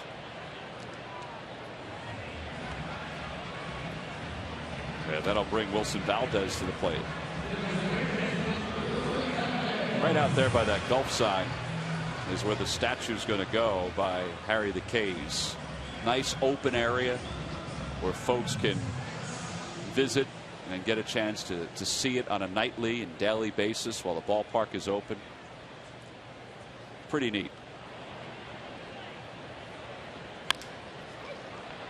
Easy hop for Desmond. Let's see if he can make the throw. He does. And the Phillies are retired in order. So Ballister has restored order for the Nationals. 6 up, 6 down for the Nationals relief pitcher. And we go to the 6th.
week has fitted as easily as his helmet finding its new home. Since his much-anticipated arrival, the newest Philly has hit the ground running. His teammates have thrived off his energy. His manager loves what he adds to the lineup each night, and he has been admired by all others from the moment he showed up. Hunter Pence went from the cellar to the penthouse on July 29th. He is enjoying the move. So are we. And it's brought to you by Independence Blue Cross. Now more than ever, we're here for you every step of the way. Little Lady Gaga action in between innings with the help of, well, I guess one of the extra umpires. Sarge, what do you think? Oh, boy. How's he come up with all these different skits? I don't know. They go from doing a Lady Gaga skit to doing a little bullfighting. Matt Mailer, the very talented Matt Mailer, is part of the Fanatic entourage. Yep. Danny Espinosa leads it off, and it's no balls and 2 strikes to Espinosa. There's Matt. You want to talk about somebody that gets into every character that he portrays. Handing out flowers. Folks are probably thinking, you know, on Retros night, that guy looks an awful lot like Billy Idol. Well, you would be correct.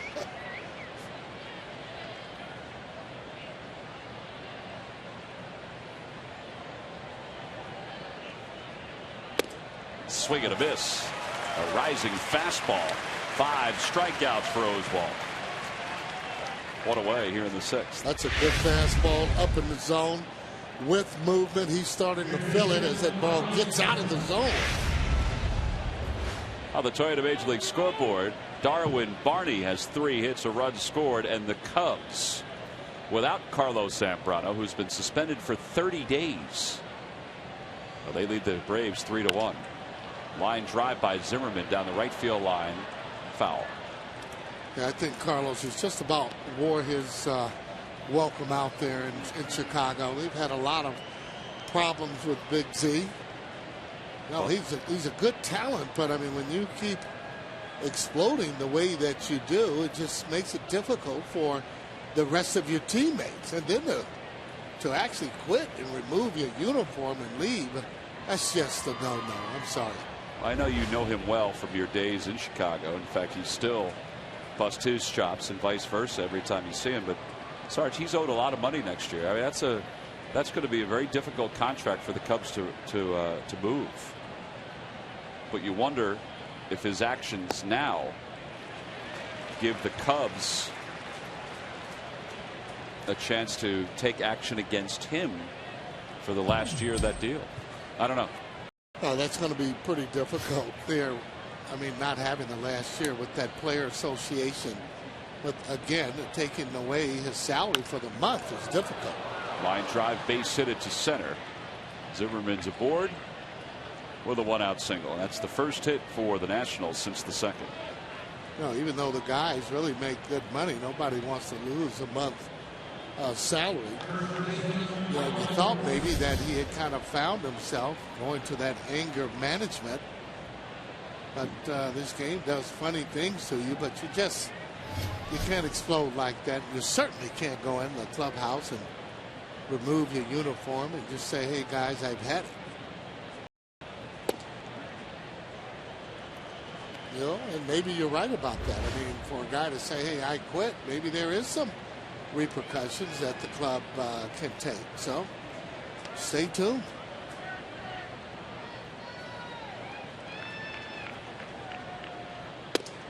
One ball and 1 strike to count to Morse.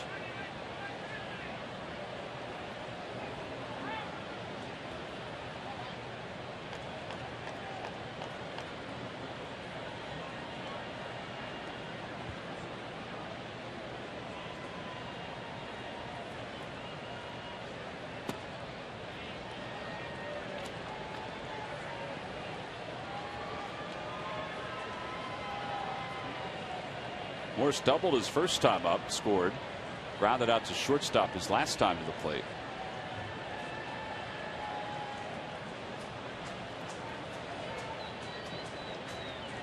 Well, Morris, one of those kind of hitters, when you look at him and look at his hands, not conventional like most hitters. He kind of wraps it almost as if it's like you're swinging a golf club there, if you will. That's off the glove of Ruiz, back to the screen. That's only the second wild pitch of the year for Oswalt.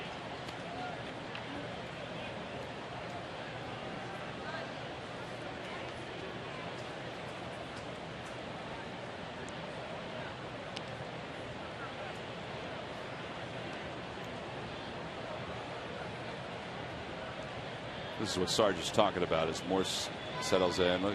See how he wraps his hands around, and usually you just have your hands on that bat all the way. Oh, he lines it to left. That's going to be a base hit, and it's going to wind up being an RBI. Zimmerman will score an RBI single from Morse, and now it's a 7-3 game.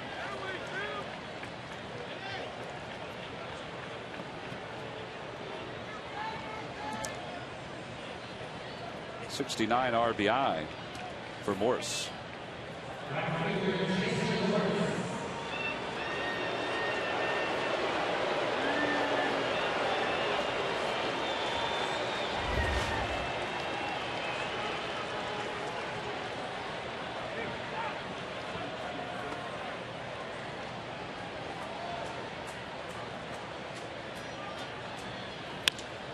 To center field. Victorino's there. 2 outs.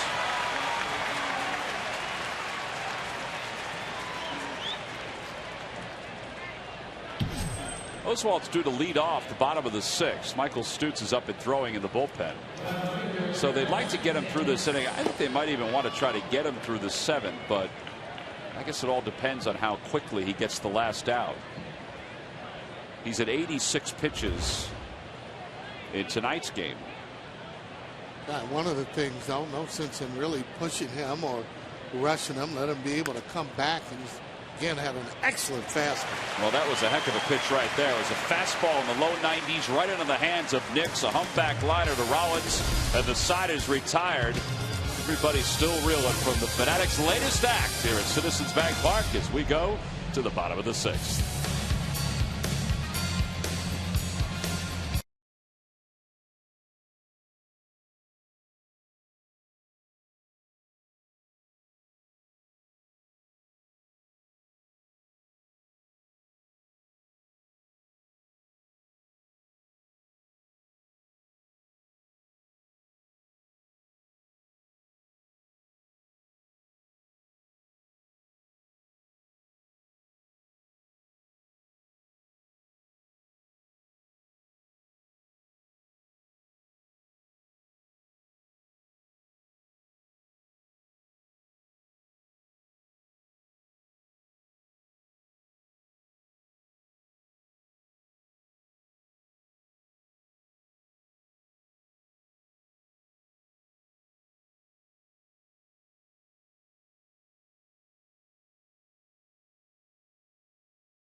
By the Quality Plus Ford stores. By the Thomas Jefferson University Hospitals. Call 1-800-JEFF now. By WB Mason. Who but WB Mason for amazingly low office product prices. And by AT&T, the nation's fastest mobile broadband network. Another sellout here at Citizens Bank Park. Walking over to the barbecue competition today. The standing room only line was long. All the way down toward the Mike Schmidt statue. Really? Yep. This is the place to be as Roy Oswalt leads off the bottom of the 6th. And it's 1 ball and 1 strike to Oswalt. So it looks like he'll pitch the 7th.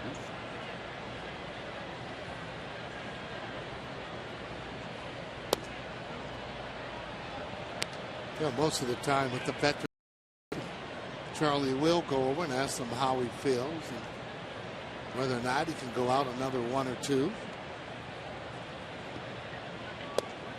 Oswalt's down looking on strike, so Ballas has retired 7 straight. And there's one away here in the 6th. Are you a most valuable Fanatic and 14 and under? Join the Fanatic MVP Club and receive a Fanatic poster, MVP lanyard, Fanatic bobblehead. A registration fee is $12. For information or to register, see Phillies.com/MVP Club.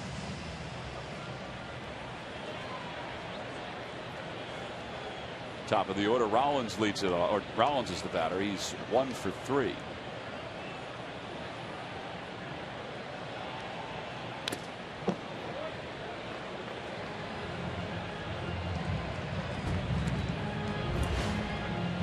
Sarge, what do you like?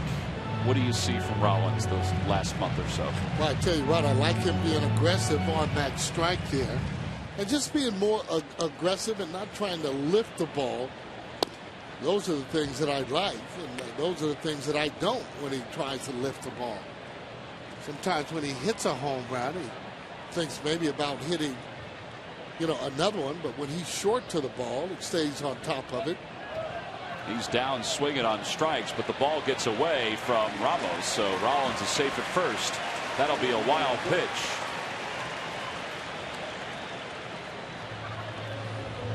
So a 1-out base runner.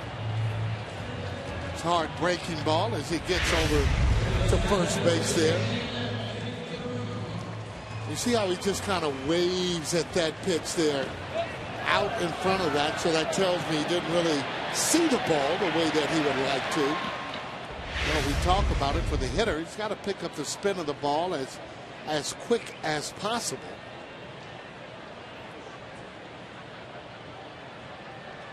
Is he closer to where, let's say, Jimmy Rollins of 2 or 3 years ago before the injuries took place? Is he there?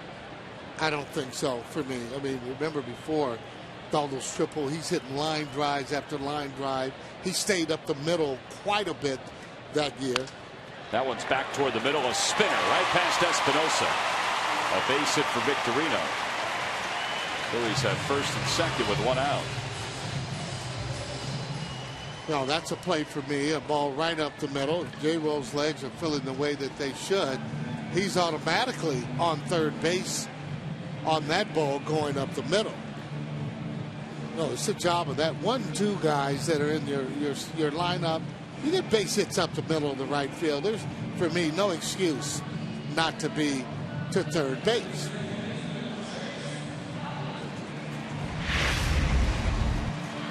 Now take a look at it. It's a line drive, and well, what he did is he hesitated. It's a line drive up, but I thought it was a hit just about all the way. He hesitated, maybe thinking that ball was going to get caught, and then just proceeded on to second base.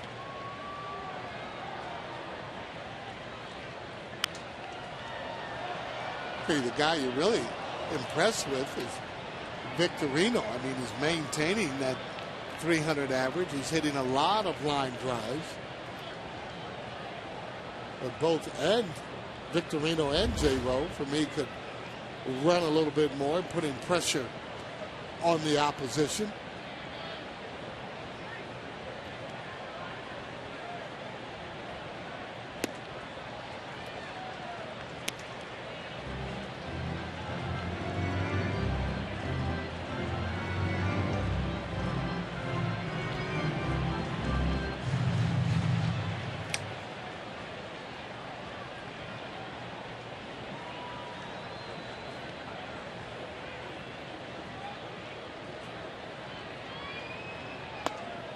Down and away, 2 balls and 1 strike to Chase Utley.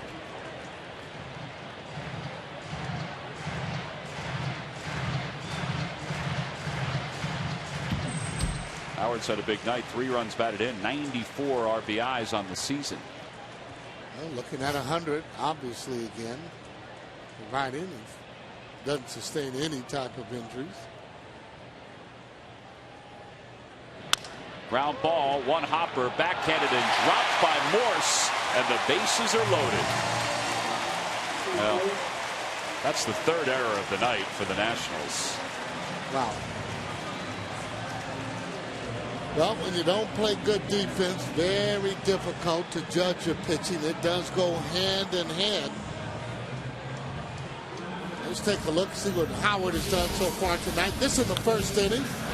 Second home run off a lefty here this year, the second half. Barely getting out, but it counts. How about this in the third inning as he gets a fastball or a changeup out over the plate as he drives in Victorino for his third run. Now he's got the bases loaded and one out here at the bottom of the sixth. Oh, boy. How about that? He starts him off with a curveball. Well, he knows Ryan Howard, fastball hitter. Occasionally, and he does, will guess on the breaking ball.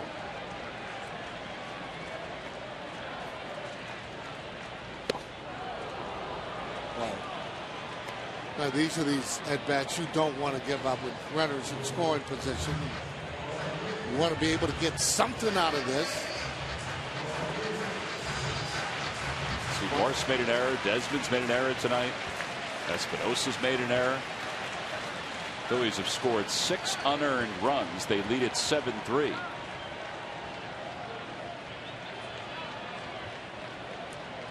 Well, you could just break the game wide open with a hit here. Outside, 1-2.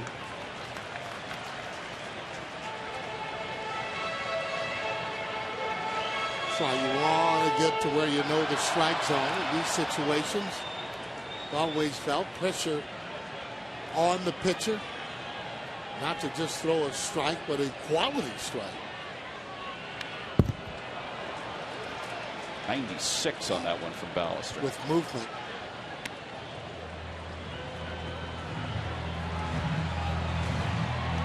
They like to do, elevate the ball on Ryan Howard. Also like to throw him that slider, either back foot or the back door. Off the plate.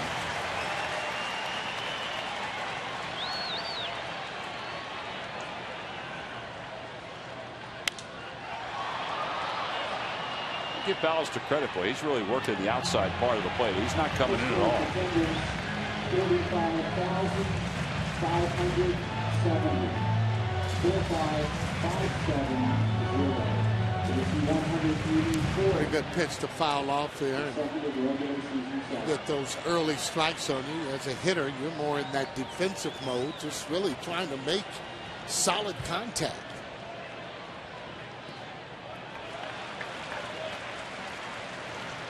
Rollins holds up at third. Ramos does a nice job blocking that.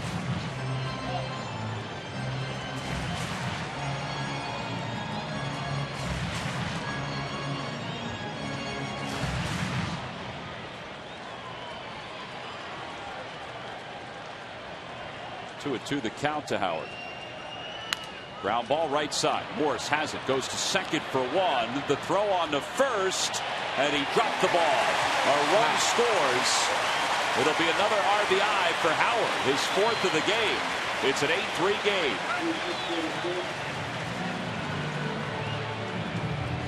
They have the double play too. Yep.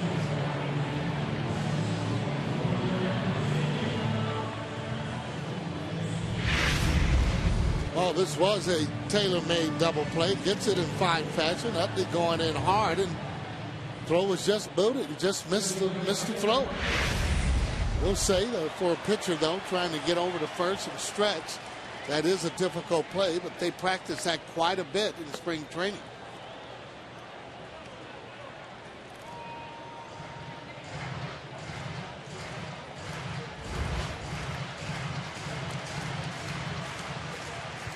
Seven unearned runs tonight.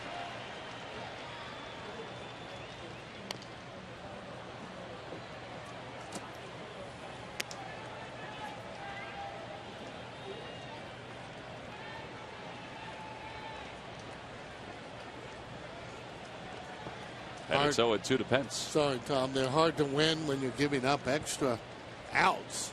And that's exactly what those errors are extra outs. Well, think about this whole game, Sarge. I know we've talked about it, but 3 errors. Yeah. Wild pitch. 5 walks by John Lannon. Yeah, and just having 5 walks alone would put you in deep trouble. Forget about those errors.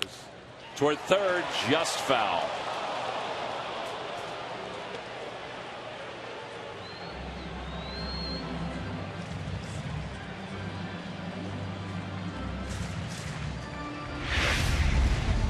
Oh, this is a breaking ball. Just missed from hitting that ball down the line. See Victorino on the tightrope getting out of the way. Boy, he swings very hard at balls. I mean, takes a healthy cut.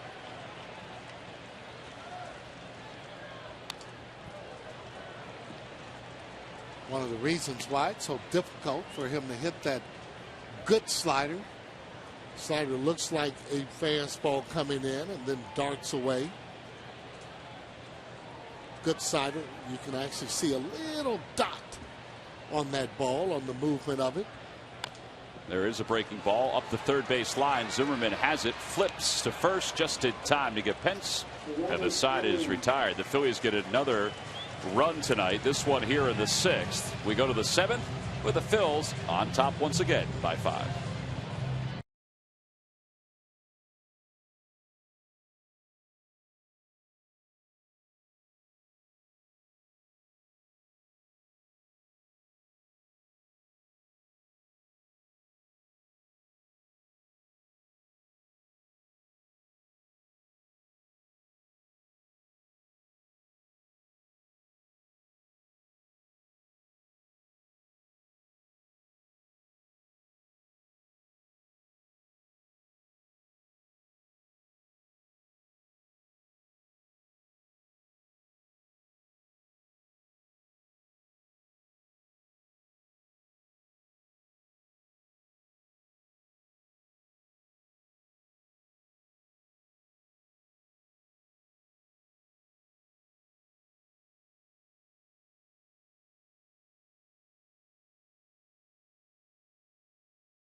So what was he doing with it?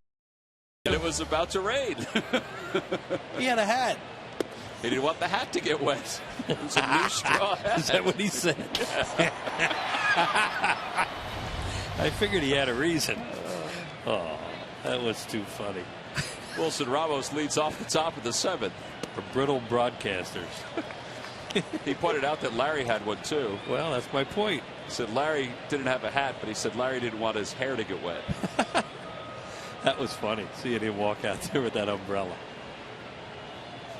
Ground ball to third, backhanded nicely by Valdez from behind the bag, one away. That's a nice play. Yeah, those are the plays the Nats have not been making tonight. Phillies have really been opportunistic and taken advantage of some mistakes, to say the least. Look at the 3 errors and a lot of unearned runs. How about 7 of them for the Phillies out of the 8? They've run the bases very well tonight, have the Phillies, but Washington obviously has helped John Lannon out quickly tonight. Only 1 of his runs were earned. Ryan Howard, a 2-run home run, a single. He's knocked in 4 tonight, and a nice job by Roy Oswalt in his second starts is coming off the DL, Tommy. Yeah, they had Stutz warming up in the 6th, just in case Oswalt's inning got out of control. He's up again, and that's just in case this one again gets out of control. Yeah, right. The way he's going right now, you know, get him through 7, that would be great. They needed innings from him tonight too, because their long man Kyle Kendrick gave him 3 last night. Ground ball through the hole on the left side for Desmond. He tried to jam him. And Desmond's 2 for 3. Every time the Phillies retire the opposition 1-2-3, Comcast will make a contribution to Phillies charities. Phillies baseball is brought to you by the Xfinity HD Triple Play, your complete lineup for digital TV, lightning fast internet, and home phone. And I think that's one of the things that's been really good about Oswalt tonight. He's retired the Nationals in order 3 times. No, he won't be able to do it here with the base hit by Desmond. And he's gotten the leadoff batter out in every inning except the second. And that's always big key to pitching, is to keep the leadoff man on base. Alex Cora will pinch hit for Colin Ballister, who allowed an unearned run. Henry Rodriguez has been firing for a while. And he fires. To first base. Big hop for Howard. Goes to second for 1, and that's all they'll get. But they do get the lead runner. 2 outs. Just trying to get some outs for Roy Oswalt right now. Get him through the 7 innings.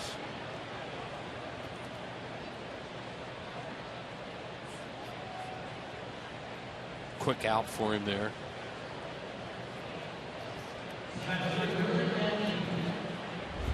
And Keel's 0 for 3.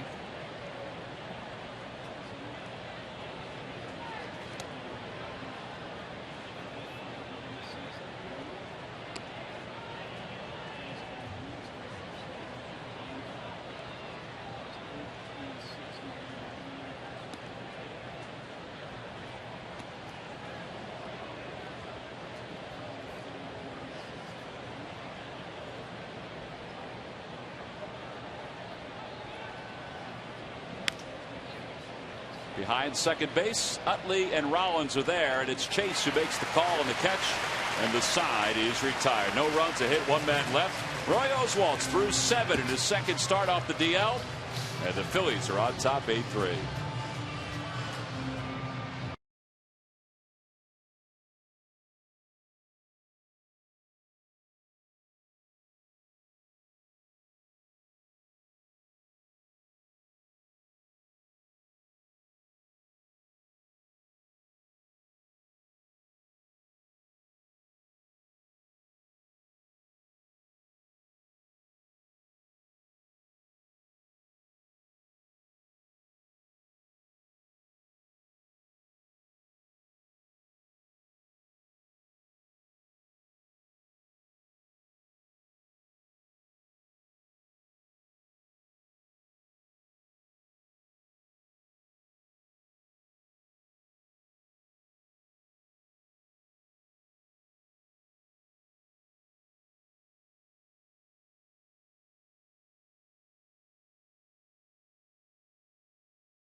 Phillies that have won MVP awards. I don't think so, but I'm going to try. All right, give it a go. 3 of them are really easy. Mike Schmidt, Jimmy Rollins, and Ryan Howard. Those are recent. Those are easy. However, now the one that would really fool people, I think, was there was no Cy Young Award back in 1950, and the great Jim Constanti out of the bullpen that year was the most valuable player in the National League. You are correct. I don't know who the 5th one was. Yes, you do. I do. I need a hint. He played a long time ago, and he's among the leaders in a number of offensive records. Did he make the Hall of Fame? Yes, he did. Did he play at Baker Bowl? Yes, he did. Chuck Klein. Chuck Klein is correct. Thank you for the hint. Log back on to Phillies.com to find out if you're the winner of a Phillies prize pack. Thanks for playing Dodge Stump the Fans.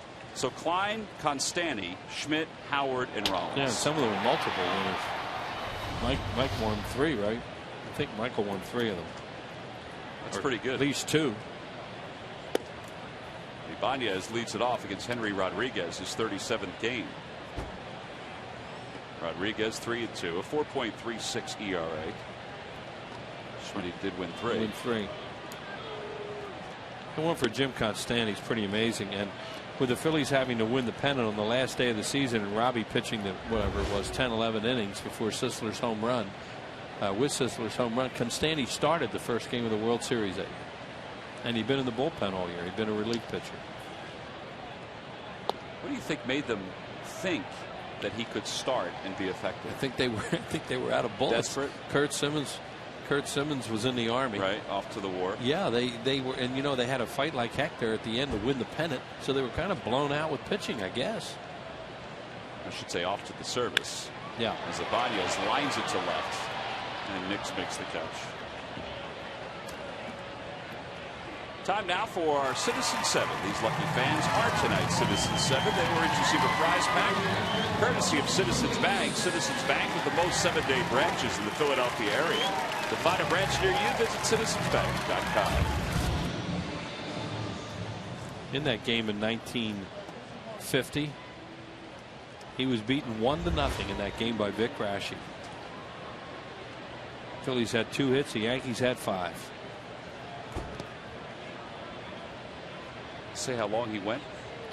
I'm looking at the little synopsis of it here. He allowed 1 run over 8 innings as a guy who was not a starting pitcher. That was different back then, huh? Sure was. Oh man, that's 95. As hard as this guy throws, nobody wants to be facing him this time of the game. And he's got a pretty good slider too. That's the other thing about him. He can throw 100 miles an hour. And then he can throw a nasty slider too, which you could just freeze a hit.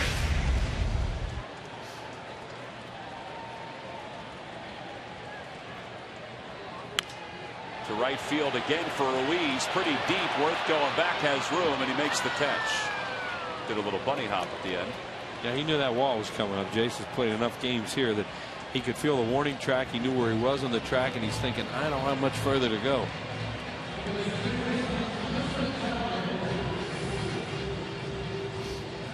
Two outs for Wilson Valdez. Ben Francisco's out of the on-deck circle. Roy Oswalt, 7 really good innings tonight on his second start off the DL. They have to be very pleased with Roy tonight, and I think he's probably happy with himself. He's always so honest about everything, so it'll be interesting to see what he says. He threw a lot of fastballs tonight. Valdez 0 for 3 with a run scored. And it's 1 ball, no strikes. And he helped himself too with a couple of walks and a tremendous base running play where he beat that throw to second, kept that inning alive, and it turned into a 5-run inning. Yep. If he were out at second, I think they only had 2 in that inning. And he was almost out, but he got there. Tremendous play that he beat. I mean, not many pitchers are going to do that. Valdez has his first hit of the evening. And here's Ben Francisco. Reminder that tomorrow, prior to the start of the game against the Nationals, which will feature Roy Halladay going for his league-leading 16th win. He's tied with Ian Kennedy of Arizona with 15. Chin-Ming Wong will pitch for the Nationals. But prior to the ball game, the unveiling of Harry Kalas' statue here at Citizens Bank Park. You can watch full coverage of the unveiling on behind the pinstripes. Saw 2 of his sons tonight. Brad and Todd are in town. Kane, of course, will be here. And that'll be a pretty neat ceremony. Kane is going to sing God Bless America tomorrow. Yeah, Kane can really sing. Well, he can sing. He has been blessed with his father's pipes. And he sings a lot better. And Harry would have said the same thing. Oh, absolutely. And did say that. Those are not putting words in someone's mouth. No.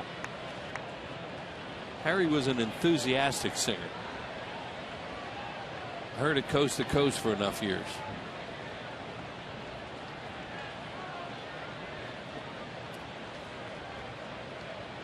Ooh.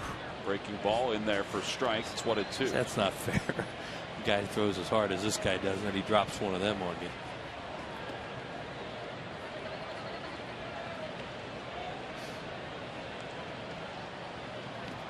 Try to check. Did he go? Yes, he did, says Hunter Wendelstedt. The tag is applied. The strikeout is complete. And the side is retired. We've completed 7 here at Citizens Bank Park. Phillies lead it 8-3 as we go to the 8th.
Southwest Airlines new Rapid Rewards, unlimited reward seats and no blackout dates. By Xfinity, only from Comcast, the official HD triple play provider of the Phillies. And by Mazda, zoom zoom. Phillies are up 8-3. Michael Stutz is the new pitcher for the Phils. He'll take over for Roy Oswalt. Phillies need to get 6 outs to pick up another victory. Their 78th of the year. It would be their 30th against the National League East. They are 41-19 at home coming into tonight's ball game. That's tremendous, and obviously off the last trip they've really helped their 1-loss record on the road. Yeah, 41-19 at home, 36-22 on the road. Now if they win tonight, they would tie the Milwaukee Brewers for most wins. Nope, forget that. Brewers have won. And they won 1-0 today. They're 43-15, and they're starting to pull away in the Central. Cardinals are losing 5-0. If they lose, the Brewers' lead in the division will be 5. Brewers are doing a lot of things well offensively. They catch the ball evidently, and adding Greinke and Sean Markham really helped change their whole ball club. They have starting pitching now. You know, you figure they have Yovani Gallardo and those 2 guys I just mentioned, Strada. They have a nice staff, and they added Frankie Rodriguez in their bullpen now, so they're going to be a formidable team if they get into postseason play. Brian Braun and Prince Fielder, great years. Philly's going to play them 4 times in September too. Out in Milwaukee. In Milwaukee, right.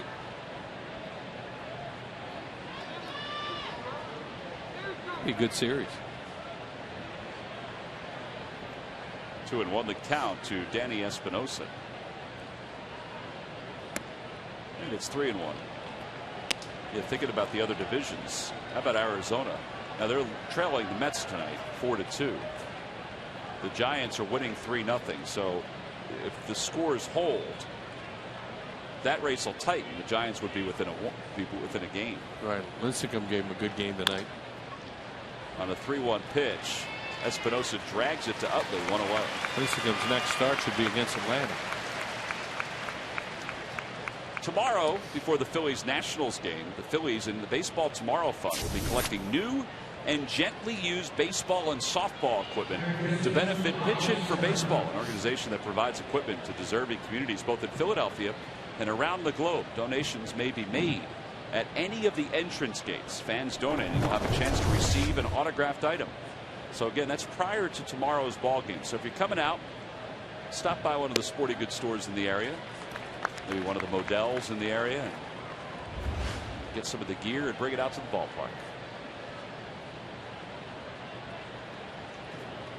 Ryan Zimmerman 1 for 3. Singled and scored in the 6th. Takes a slider high. 1 ball and 1 strike. It's nice for Michael Stutz to have a nice clean inning. He's struggled a little bit lately. And he has a nice margin for error right now, 5 runs.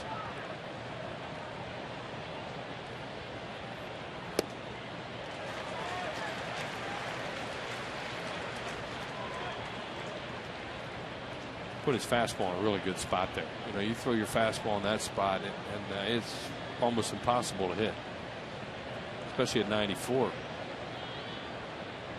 1-2 pitch. Slider swung on it, missed. 2 outs. He overmatched Zimmerman that time, and Zimmerman is a good hitter and a hot hitter, and he threw him nasty pitches. The fastball that was down and away, and as Tom said, a breaking ball here. See Carlos Ruiz saying, come on, get it down. He did. The ball had some bite. Another good hitter in Mike Morse, who's 2 for 3. Doubled and scored in the 2nd, grounded out in the 4th, singled and drove in a run in the 6th. Want to know the count? This guy's got some long arms. Boy, he keeps his hands away from his body. Pretty extravagant coming up to the plate. That's a formidable looking hitter right there. And he used to look at him and think, boy, that's a big strike zone with a lot of holes. And he had a lot of holes. But you know, he's got that little routine coming up now. He has really started to plug those holes, and he is a good hitter. Hits off the stiff front leg. He lines it to center. At a 1-2-3-8 for Michael Stutz. So Stutz retires the Nationals in order. It's on to the bottom of the 8th with the Phillies leading it 8-3.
Sport. All 4 minor league affiliates are close to Philadelphia and easy to visit. Enjoy a fantastic ballpark experience with games all summer long.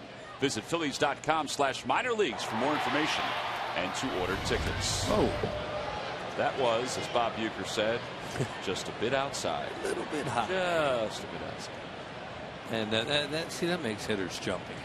When a guy throws as hard as he does, and he does that, it is not comfortable.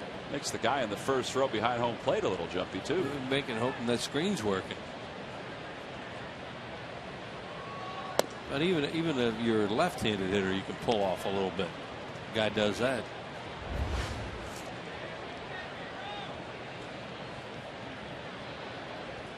Two balls and no strikes the count to Rollins.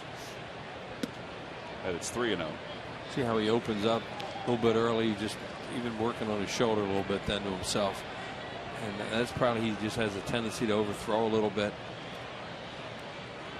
Get some arm. Ball 4. Rollins walks on 4 pitches.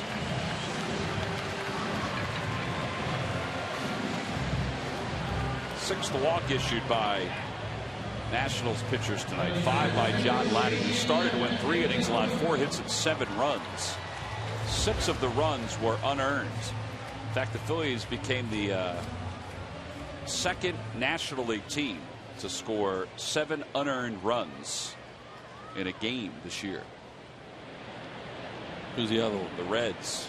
Cubs gave up 7 unearned on the 17th of May. That's a lot of unearned runs. Yeah, that is a lot. But you still have to capitalize. Well, exactly.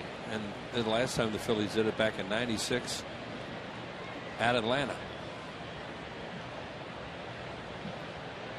Starting to rain a little bit. Sarge could go down and give somebody his umbrella. Be a nice gesture on his part. Pronounce that Matthews. So I was told. Yeah. Speaking of Matthews.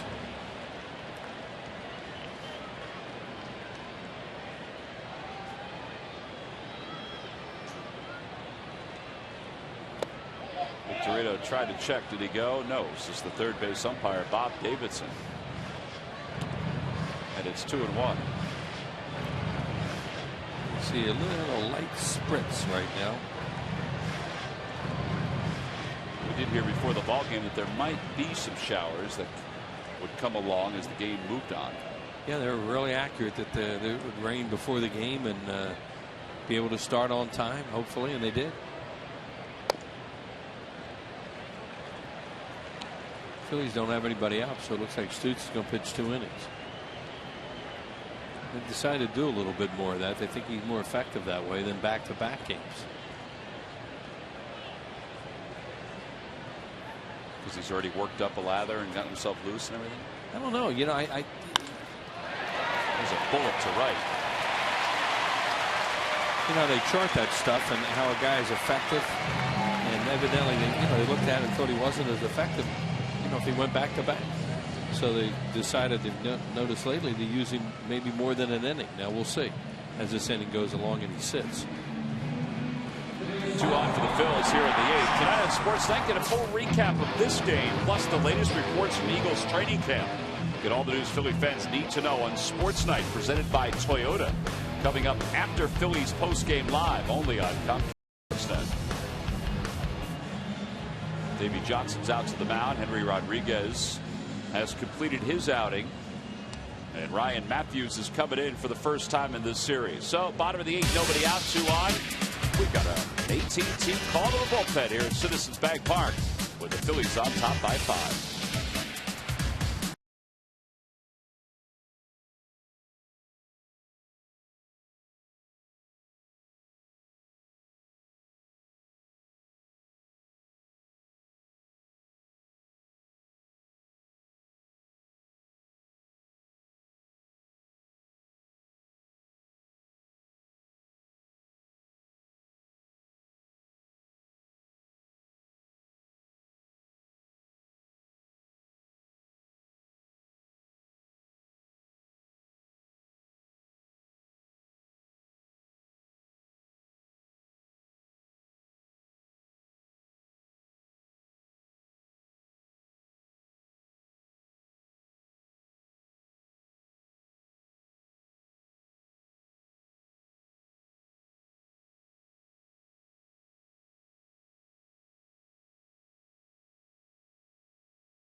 Watch the Nationals evolve since he took over for Jim Riggleman.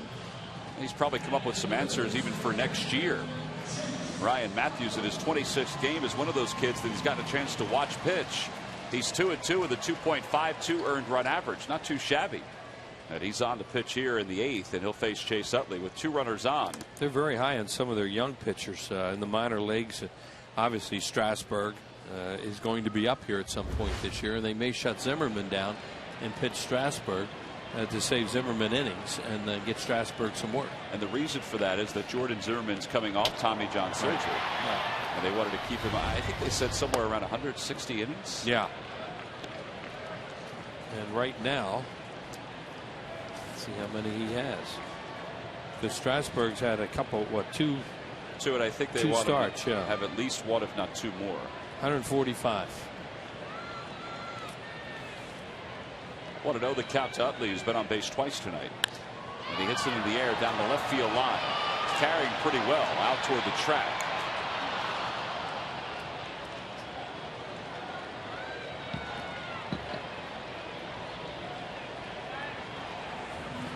And it'll bring Ryan Howard to the plate, who has 4 runs batted in, 95 on the year.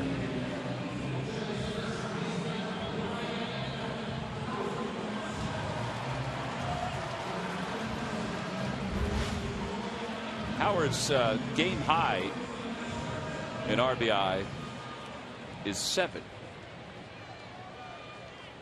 Came up with the bases loaded his last time up.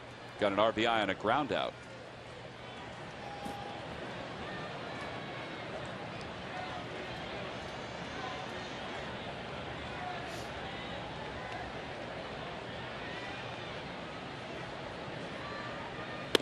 Outside and high, 1-0.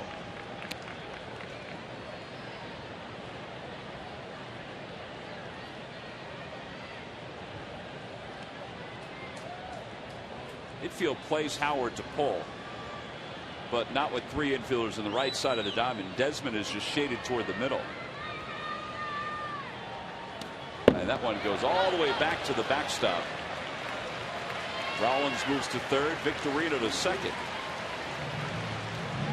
Base hit, and this can get really interesting individually for Ryan Howard. Yeah. This could be a 6 RBI night. You have good speed at second, and of course Rollins over at third.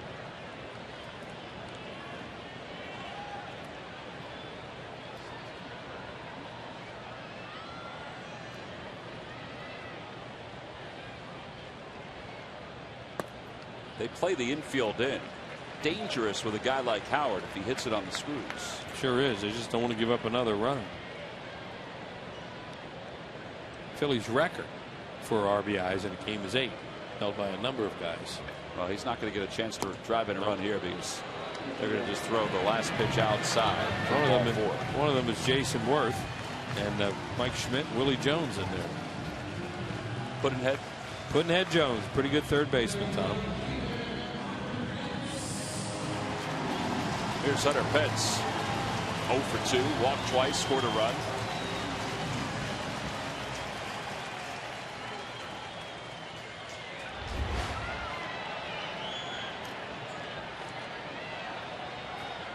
Pence could really bust the can wide open. Outside, it's 1-0. He can. Yeah. He gets one into the gaps or gets one out of the ballpark. Sure could.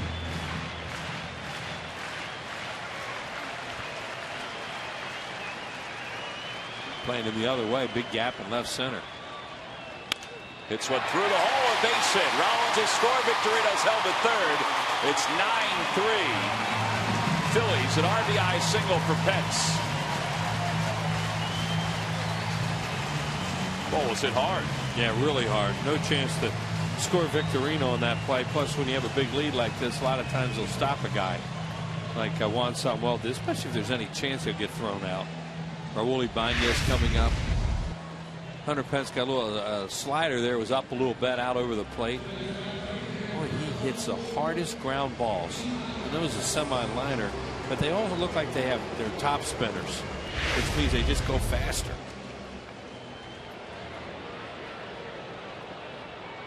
RBI for Pence, his 73rd of the year. And Ibanez up again with the bases loaded. Picked up an RBI and a ground out in the third, and the Phillies sent 10 men into the plate. Phillies lead here. The Braves trail in Atlanta. The Cubs are throwing a little rally at them in the 8th inning right now. Have added a run, have some base runners. Opposite way, slicing foul.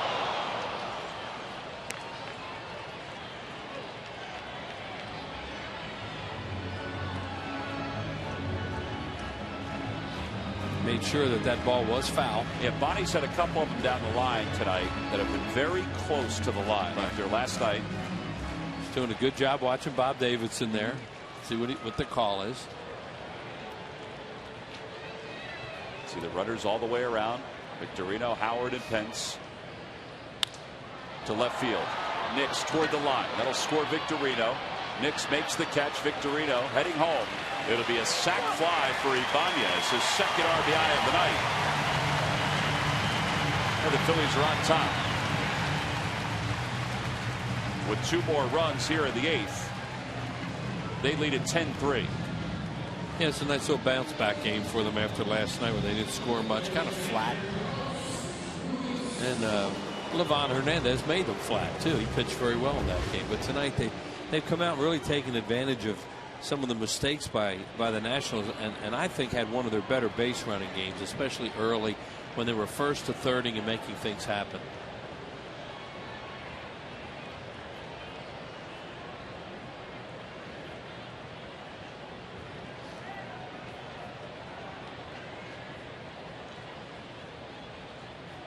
Breaking ball for a strike. It's 0-1.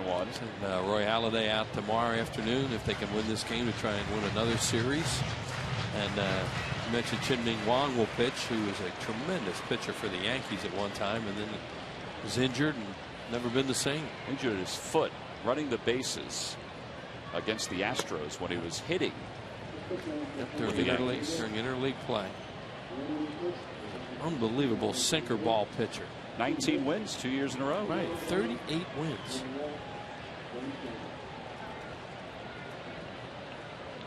One ball and 1 strike to count.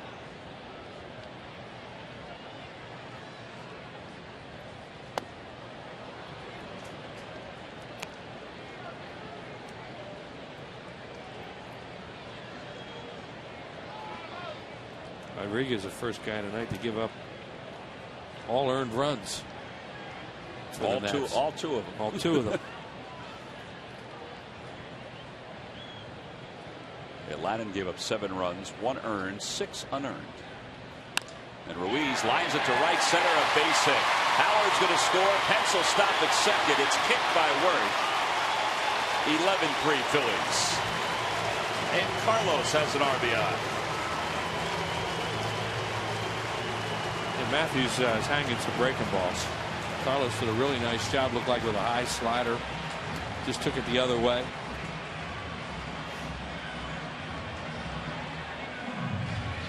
Not much they can do about it right now. Go get them tomorrow.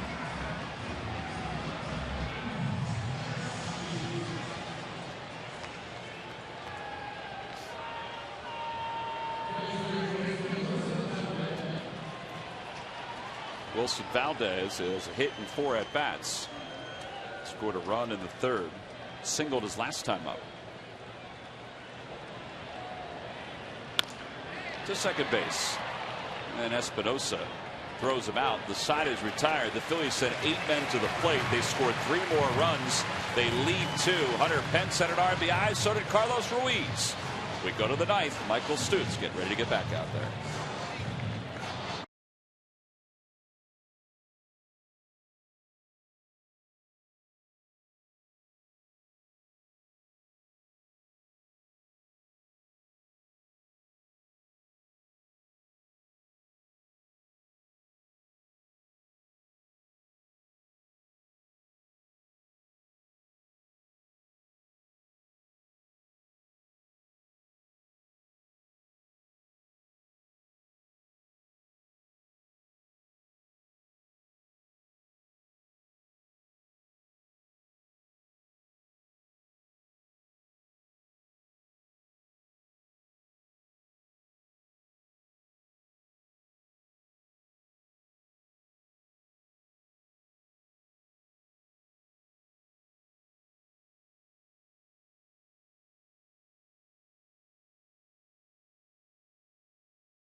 Martinez will take over at second as we go to the top of the ninth.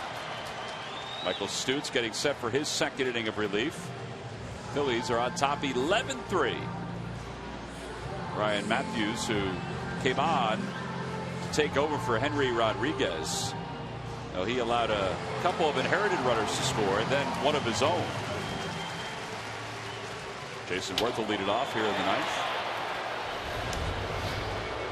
They had the kiss cam up here and everybody was cheering, everything going on in the kiss cam, and then they put Jason Worth's picture up there and the cheering went to boos in a matter of seconds. It was a almost like a Pavlov dog reaction. That was quick. Right. If they show the kiss cam again, they'll cheer, and then they'll show Jason Worth and they'll boo. Right. Well, everybody's feeling pretty good right now. It's 11-3, so they can certainly have some fun booing Worth. 0 for 2. He walked his second time up. That was back in the fourth. A lot of tight games around here this year, so you go into the ninth inning with a 8-run lead. That's kind of sweet.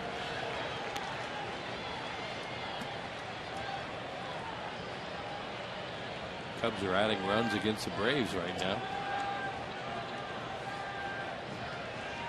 How about Arizona came back to take the lead over the Mets? They're really playing well. They'll be in here next.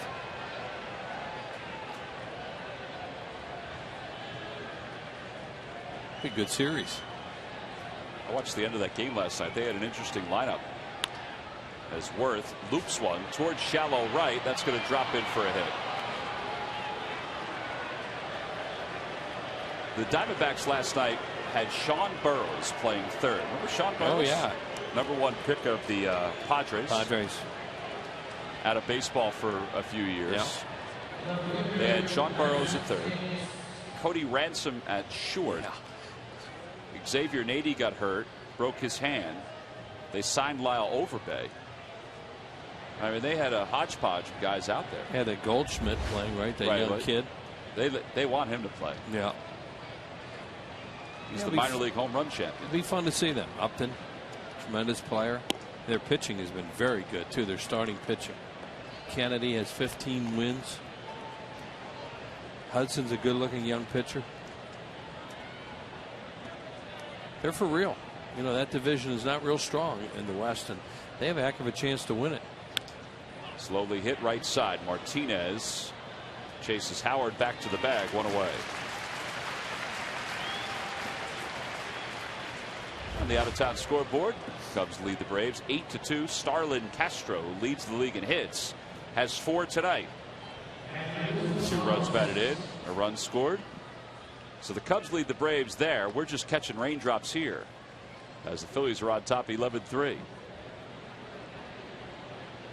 Got to work at it right now. There aren't that many of them. These guys are going to be out there for hours before their thirst is quenched. Yeah. Better be careful and catch some of those moths too.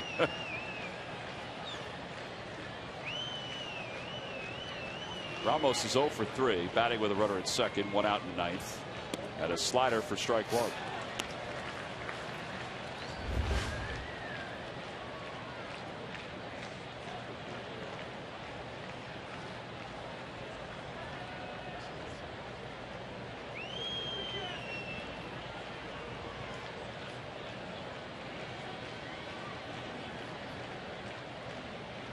Line drive caught by Valdez. 2 outs. Michael Martinez, way back there with an 8-run lead. Valdez wheeled as if he was going to fire, and he was, whoa, hold it. So Stutz is 1 out away from pitching 2 innings in relief of Roy Oswalt, who went 7. Allowed 3 runs, 5 strikeouts, and a walk for Oswalt. A lot of positives here tonight. Ian Desmond's the batter. He takes low. You're right, though, about the base running. Mm-hmm. I mean, aggressive, sound, all the way around. Set the inning up. They really did. It set the tone for that inning, the way they ran the bases for that in that 5-run third. There's just no reason why you can't first to third a lot, and it really helps you win games. Well, I think we've seen, too, in these 2 ball games, the Nationals play a very deep outfield all the way around. Exactly. And when you see that, then you first to third. Low and away, 3-0.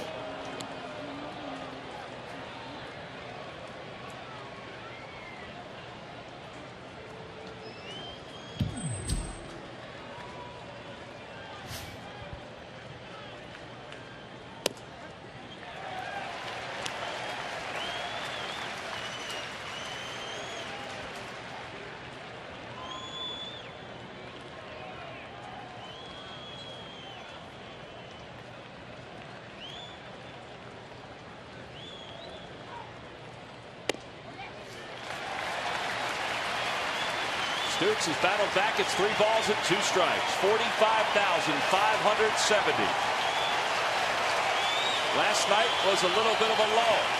Tonight they've been loud again because the Phillies have scored 11 runs. Here's the pitch from Stutes. Foul ball off to the right. A souvenir before they leave. Phillies again trying to win their 78th ball game of the year. 77-41.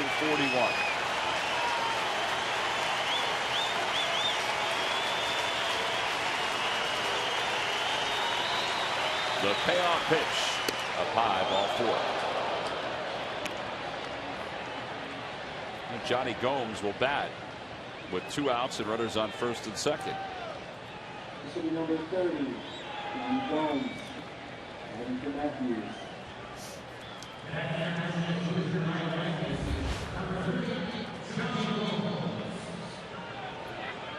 Gomes started last night.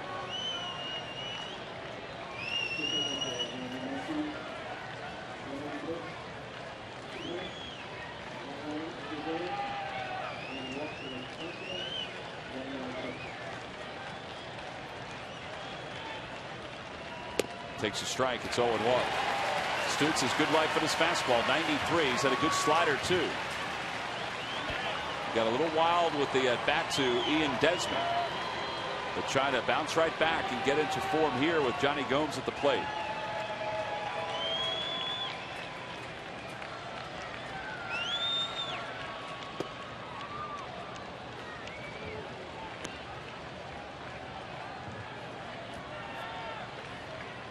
Worth is on second. Desmond's on first.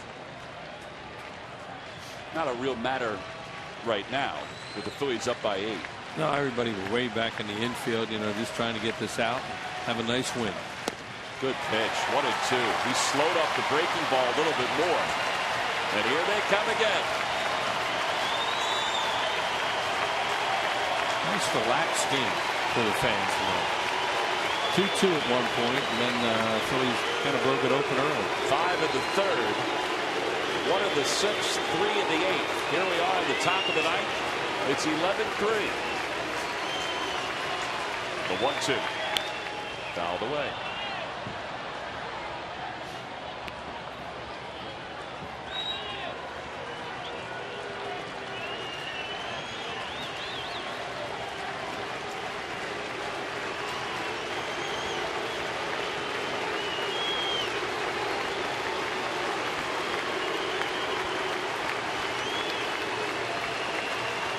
Michael Stutes is here. The Phillies fans chant his name from behind.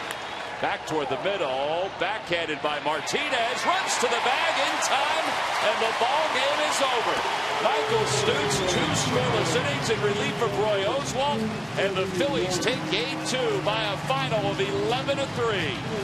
Oswalt gets the win. It's his 5th of the year. It's his first since coming off the disabled list. Charlie Manuel's offense, which struggled last night, erupts for 11 runs, taking advantage of 3 errors and a boatload of walks by the Washington Nationals to walk away with an 8-run victory. Ryan Howard, 4 runs batted in. He is our Chevrolet player of the game, and he is inching closer to 100 runs batted in for the season. Talk about MVPs that the Phillies have had over the year. Ryan Howard, one of them, have another really solid season. W.B. Mason deliveries of the game. How about in the first inning, a 2-run home run off John Lannon to give the Phillies a 2-0 lead. They would eventually tie the game in the second with the Nats, and that'd be it. And then Ryan here with a base hit in the hole to right field, scores a run. This is when the Phillies were first to 30 in that 5th inning. I think that was an 0-2 pitch he hit there, too. Looked like a changeup. And then here, with the bases loaded, beats the play at first base and picks up his 4th run batted into the game as his buddy Jimmy Rollins scores. And those are W.B. Mason deliveries of the game. So the Phillies win it 11-3. They take advantage, as we said, of 3 errors by the Washington Nationals. Scored a lot of unearned runs. They took advantage of it the right way. Ryan Howard certainly did it. He's down on the field with Sarge. Sarge, take it away. Hey, guys, thanks a lot. Great comeback game after losing last night. Bounce back today. Yeah, I mean, that's the one thing about our team is, you know, we leave the past in the past and try to come out and treat the day as what it is for today. Drove in 4 runs today, 26 home run. You keep on going with those power numbers. Yeah, I mean, I'm just going out there trying to do what I can and, you know, was fortunately able to drive in 4 and, you know, had a couple good hits. How about the alumni playing in front of all those guys that have played here before? How's that make you feel when you know you're one of the top players? I mean, it's a lot of fun. I mean, if you look at the group of guys that put on this uniform, it's a great feeling to be a part of that and to kind of be a part of that fraternity with those guys. So to be able to go out and perform in front of those guys like that, I mean, it's a great feeling for them. You got your 13th intentional walk.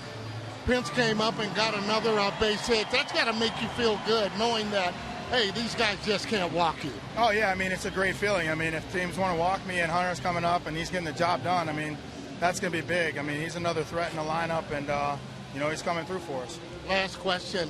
Tomorrow, their Harry statue is going to be unveiled there. How do you feel about that there, Ryan? I think that's a great honor. It's going to be very special. I think it's going to be very emotional. I mean, you know, my short tenure, I got to meet and hang out with Harry. It's very suitable for them to put his statue for what he's done for the city and for Philadelphia Phillies baseball. Thanks for coming on. Continued success. All right, no problem. Tom, Wills? All right, Sarge, thank you very much. Our thanks to Ryan Howard for joining us. 4 RBIs tonight for Ryan Howard. The Phillies win it 11-3. We'll be back to talk a little bit more about it right after this.